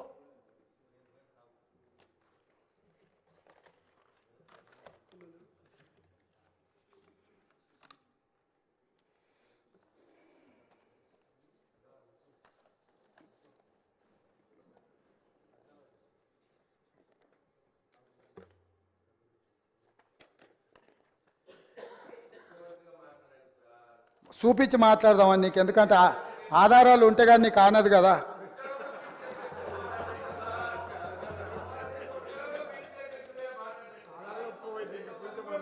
గూడ అంజన్న కన్నుమూత. ఆయన చివరి కోరిక ఏంది అధ్యక్ష? పక్షవాతంతో బాధపడుతూ ఆసుపత్రిలో చికిత్స పొందుతున్న సమయంలో ముఖ్యమంత్రి కేసీఆర్ను చూడాలనే చివరి కోరికను అంజయ్య తన కుటుంబ సభ్యులకు తెలియజేశారు. మొదట అంజయ్యను పరామర్శించేందుకు కేసీఆర్ వస్తారని సీఎం కార్యాలయ సిబ్బంది చెప్పినా తర్వాత రాలేదని భార్య హేమమాలిని చెప్పారు. గూడ అంజన్న చివరి కోరిక ఒక్కసారి కేసీఆర్ను కలవాలి, పలకరించాలి అని. గూడ అంజన్నను పరామర్శించడానికి కూడా రాజసౌధంలో నుంచి వీళ్ళు బయటికి రాలేదు అధ్యక్ష. అంటే ఈ తెలంగాణ సమాజంలో కవులకు, కళాకారులకు వీళ్ళు ఇచ్చిన గౌరవము, మర్యాద, గూడ అంజన్న పరిస్థితే గిట్లుంటే తెలంగాణలో పరిస్థితులు ఎట్లున్నాయో మీరు ఒక్కసారి అర్థం చేసుకోండి అధ్యక్ష. నేను ఎందుకు చెప్తున్నా అంటే వాళ్ళలాగా మేము కాదు అధ్యక్ష. గద్దరన్న వినతి పత్రం ఇద్దామని ప్రగతి భవన్ ముందల పోయి ఎర్రటెండకు మిట్ట మధ్యాహ్నము 3 గంటలు అక్కడ నించుంట కూడా లోపలికి రానియలేదు అధ్యక్ష. గద్దరన్న చనిపోయిన రోజు ఆసుపత్రికి వచ్చి పోలీసులు అక్కడి నుంచే శవాన్ని ఇంటికి తీసుకెళ్లి అక్కడికక్కడ దాన సంస్కారాలు చెయ్యాలనే ప్రయత్నం చేస్తే మేము అక్కడికి వెళ్ళి నిలబడి గద్దరన్న శవాన్ని తీసుకొని వచ్చి ఎల్బీ స్టేడియంలో పెట్టి ప్రజల సందర్శనార్థం పెట్టి లక్షలాది మందిని తీసుకొచ్చి సందర్శించే విధంగా చేసి గద్దరన్నకు నివాళులు అర్పించే అవకాశం తెలంగాణ సమాజానికి అంత మేము ఇచ్చినాం అధ్యక్ష. 10 నిమిషాలు చంద్రశేఖరరావు గారికి గద్దరన్న శవాన్ని అయినా నివాళులు అర్పించడానికి సమయం దొరకకపోతే వీళ్ళ తెలంగాణ ఉద్యమకారులను గౌరవించేదని మీ ద్వారా అడుగుతున్నా అధ్యక్ష. అందుకే ఏ గద్దరన్న పేరు చరిత్రలో ఉండొద్దని వాళ్ళు అనుకున్నారో, ఏ గద్దరన్నని చరిత్ర పుటలలో కప్పేయాలని చూసినో ఆ గద్దర్ గారి పేరు మీదనే నంది అవార్డులను, నంది పురస్కారాలను గద్దర్ పురస్కారాల కింద మార్చి శాశ్వతంగా ప్రతి సంవత్సరం గద్దరన్నను స్మరించుకునే విధంగా వీళ్ళు వద్దనుకున్న అందశ్రీ జయ జయ తెలంగాణ వాళ్ళ చెవులల్లో మారు మోగాలని ఇవాళ మా ప్రభుత్వం నిర్ణయాలు తీసుకున్నది అధ్యక్ష. ఇవన్నీ మా నిర్ణయాలు కాదు, ప్రజల యొక్క అభిప్రాయాన్ని మేము శాసనం చేసినాం. ఇది ప్రజల తరఫున ప్రజలు ఎన్నుకున్న ప్రభుత్వం, ప్రజాప్రభుత్వం చేస్తున్న ఒక మంచి ప్రయత్నం అధ్యక్ష. ఈ ప్రయత్నాలను అభినందించకపోయినారు అధ్యక్ష. వాళ్ళకు మనసు రాదు, లేకపోతే వాళ్ళకు ఉద్దేశం లేకపోవచ్చు, వాళ్ళకు వేరే మేము ఇక్కడ ఉన్నామని చూడడానికే ఇష్టపడకపోవచ్చు. ఈ కుర్చీలో పేదవాడు ఒక రైతు కొడుకు ఇక్కడికి వచ్చి కూర్చోవడం కొంతమందికి నచ్చకపోవచ్చు. వాళ్ళకి ఏమంటారు ఏంది జీర్ణించుకోకపోవచ్చు. కరెక్టే. మావాడు ఉంటాడంటే ఆ రైతు పిల్లగాడు ఉన్నాడు ఏంది, నేను నా కళ్ళతో చూడలేదు, నాకు ఈ శిక్ష వద్దని మీరు అనుకుంటే నేనేం చేస్తా అధ్యక్ష? అట్లా ఎవరైనా అనుకోని కళ్ళల్లో సీసం పోసుకున్నారు అనుకో అధ్యక్ష, మనమేం చేస్తాం అధ్యక్ష? వాళ్ళు ఇష్టం అధ్యక్ష, నేనేం అంటలేను. కాబట్టి ఇవాళ నేను అడిగేది ఒకటే అధ్యక్ష, మీ భవన్లు ఇంకా చాలా ఉన్నాయి అధ్యక్ష. ఎందుకు ఇక ఫీల్ అవుతారు ఇప్పుడే ఎందుకు మళ్ళా? కానీ నేను ఒకటే మాట చెప్పదలుచుకున్నా అధ్యక్ష. ఇవాళ పెద్దలు పల్లా రాజేశ్వరరెడ్డి గారు లేవనెత్తిన అంశాలు కానీ, మిత్రుడు అక్బరుద్దీన్ ఓవైసీ గారు ప్రస్తావించిన విషయాలు కానీ, మా మిత్రుడు పాయల్ శంకర్ మాట్లాడిన విషయాలు కానీ, లేకపోతే కూనంనేని సాంబశివరావు గారు కూడా చాలా సింగరైన విషయాలు, రెగ్యులరైజేషన్ విషయాలు, ఉద్యోగ విషయాలు, చాలా అంశాలు ప్రస్తావించారు అధ్యక్ష. వాళ్ళందరూ ఏవేవైతే అంశాలు ప్రస్తావించారో వాటన్నిటిని కూడా మా మంత్రివర్గం రాసుకున్నది, మా ప్రభుత్వం రాసుకున్నది. తప్పకుండా చట్ట పరిధిలో చేయాల్సిన అన్ని పనులను చేస్తాము. మేము మీ నుంచి సహకారం ఆశిస్తున్నాం. ప్రజలు కూడా కోరుకుంటున్నారు, మీరు ప్రజల మేలు కోసం పనిచేయండి. ఎన్నికలు వచ్చినప్పుడు మాత్రమే ఎన్నికల తర్వాత ఈ రాష్ట్రం సంక్షేమ రాజ్యంగా, అభివృద్ధి రాష్ట్రంగా ముందుకు నడిపించాలి, ప్రతిపక్షాలుగా మీ బాధ్యతను నెరవేర్చాలని ప్రజలు కోరుకుంటున్నారు. ప్రజాభిప్రాయానికి భిన్నంగా మీరు వ్యవహరించి రాజకీయ చదరంగంలో మేమేదో ఎత్తులేస్తాం, పై ఎత్తులేస్తామని ఒకవేళ మీరు అనుకుంటే మంచిది, అది కూడా చూద్దామని చెప్పి తమరి ద్వారా వారికి చెప్పదలుచుకున్న అధ్యక్ష. కింది నుంచి వ్యవసాయ కుటుంబం నుంచి నల్లమల అడవుల నుంచి మెట్టు ఎక్కుతూ ఇక్కడికి వచ్చినాం అధ్యక్ష. ఈడున్న వాళ్ళు ఎవరు ఉత్తగా రాలే. మేమెవరము ఆశామాసిగా మేనేజ్మెంట్ కోటా పేరునో, తండ్రి పేరో, తాత పేరో చెప్పుకొని ఉద్యమం ముసుగులోనో ఎవరో త్యాగాలు చేస్తే ఎవరో అనుభవించే విధానంలో రాలేదు అధ్యక్ష. జిల్లా పరిషత్ మెంబర్గా, ఎమ్మెల్సీగా, ఎమ్మెల్యేగా, ఎంపీగా, ఈరోజు ముఖ్యమంత్రిగా ఈ దేశంలో ఉన్న అన్ని చట్టసభలలో పనిచేసిన అనుభవంతో ఇక్కడ వచ్చి కూర్చున్నాం అధ్యక్ష. ప్రజల యొక్క అభిప్రాయాన్ని 60 రోజులు మొత్తం తీయండి అధ్యక్ష. ఏ ఒక్క రోజైనా, ఏ ఒక్క గంట అయినా ప్రజలకు అందుబాటులో లేకుండా మా ప్రభుత్వం ఉన్నదా? ఆనాడు మేమే స్వయంగా పార్టీ అధ్యక్షుడిగా, పార్లమెంట్ సభ్యుడిగా సచివాలయంలో ఒక అధికారిని కలవడానికి అక్కడికి వెళ్తే వందలాది పోలీసులు చుట్టుముట్టి అంతర్జాతీయ తీవ్రవాదిని నిర్బంధించినట్టు మొత్తం బంధించి తీసుకుపోయి మా ఇంటి దగ్గర పడేసిరు అధ్యక్ష. ఒక ఆదివాసి బిడ్డ సీతక్క సెక్రటేరియట్లో పోయి ఒక వినతి పత్రం ఇస్తామంటే ఆడబిడ్డ అని కూడా చూడకుండా ఆమెను పోలీసులు అరెస్టు చేసిండ్రు అధ్యక్ష. ఎవరి కోసం కట్టిండ్రు అధ్యక్ష? ఎవరి కోసం ఆ సచివాలయము? ప్రజాప్రతినిధుల కోసం, ప్రజల సందర్శన కోసం కాదా? ఎవరి ఆస్తి అది? ఎవరి కోసము? ఎవరి పరిపాలన అక్కడి నుంచి జరగాలి అధ్యక్ష? ప్రజలే రాని అని ప్రగతి భవన్లు, ప్రజలనే రాని అని సచివాలయాలు ఈ తెలంగాణ రాష్ట్రంలో ఎంతకాలం సాగుతాయని వాళ్ళు విర్రవీగుతున్నారు అధ్యక్ష. అందుకే ప్రగతి భవన్ గోడలు బద్దలు కొట్టినము, సచివాలయం గేట్లు బార్లా తెరిచినము, ప్రజాప్రతినిధులందరినీ రమ్మని చెప్పినాము, వాళ్ళు చెప్పేది వింటామని చెప్పినాము, మానవత్వంతో సమస్యల్ని పరిష్కరిస్తామని చెప్పినాము. అందుకే ఈరోజు అధ్యక్ష తమరి ద్వారా వారు బాధ్యతాయుతమైన ప్రతిపక్షంగా సమస్యల్ని లేవనెత్తండి, పరిపాలనలో సహకరించండి. కేంద్ర ప్రభుత్వం దుర్మార్గంగా ప్రాజెక్టులను ఆక్రమించుకోవాలనుకుంటే రండి, కలిసి కొట్లాడదాం. ఈ రాష్ట్రానికి వచ్చినప్పుడు మీరు మేము వేరుండొచ్చు, పక్క వాళ్ళు మన మీదకి వచ్చినప్పుడు మనమందరం ఒకటి కావాలి. వాళ్ళకి సందర్భంగా నేను గుర్తు చేయదలుచుకున్నా, కౌరవులు పాండవులు పక్క రాజ్యం వాళ్ళు వస్తే 105 మంది, వాళ్ళకు వాళ్ళే వస్తే 100 ఒక పక్కన, 5 ఇంకొక పక్కన. కానీ పక్కవాడు దండెత్తినప్పుడు 105 మంది ఒక్కటి ఉండేది. పోయినసారి మా వాళ్ళు 5 మంది ఉన్నారు, మీరు 100 మంది ఉన్నారు. సరిగ్గా లెక్క కూడా అట్లనే ఉంది. లెక్క అంతే ఉంది కదా అధ్యక్ష. బయటోడు వచ్చినప్పుడు కనీసము కొంచెం విఘ్నత ప్రదర్శించండి అని చెప్పి నేను చెప్తున్నా అధ్యక్ష. నేనేమి కాని కోరికలు కోరట్లేదు అధ్యక్ష. ప్రజలు ఒక తీర్పు ఇచ్చిండ్రు, ప్రజల తీర్పును గౌరవించండి. ప్రజాస్వామ్యాన్ని బ్రతికించడానికి పనిచేద్దాం మనము. మీకేం వయసు అయిపోలే కదా, ఉంది కదా, ఇంకా ముందల ఏమన్నా ఉండొచ్చు కదా, ఎందుకంత ఆత్రపడుతుర్రు? ఆ ఒక్కని కోసం వీళ్ళందరినీ బలిచ్చేటట్టుర్రు. సన్ స్ట్రోక్ అంటారు కదా అధ్యక్ష ఇంగ్లీష్లో. అట్లాంటి పరిస్థితి ఈ రాష్ట్రానికి తగలొద్దని మీ ద్వారా అన్ని విషయాలు దాదాపుగా నేను ప్రస్తావించినానే అనుకుంటున్నాను.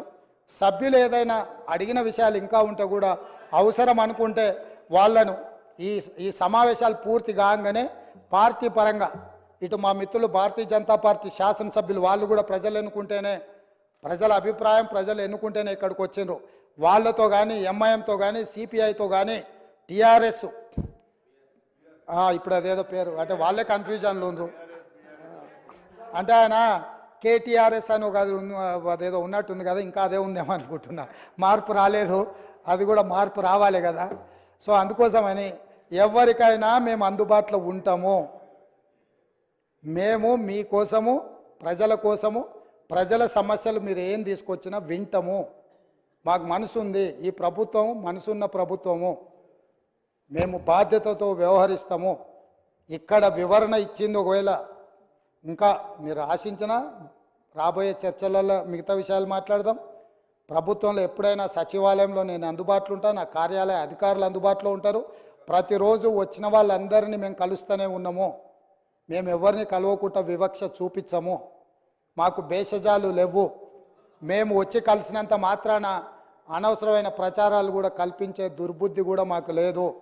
మీరెవరు భయపడాల్సిన పని లేదు. అక్కడ ఉన్న 39 మందిలో ఎవరైనా ఎప్పుడైనా రావచ్చు, కలవచ్చు. ఎవరు మిమ్మల్ని అనుమానించినట్టు చూస్తే, మీకు ఏదైనా ఇబ్బంది ఉందని మీరు ఏదన్నా అనుకుంటే అట్లాంటివి అన్నిటిని కూడా పక్కన పెట్టండి. రండి, మన రాష్ట్రాన్ని పునర్నిర్మించుకుందాం.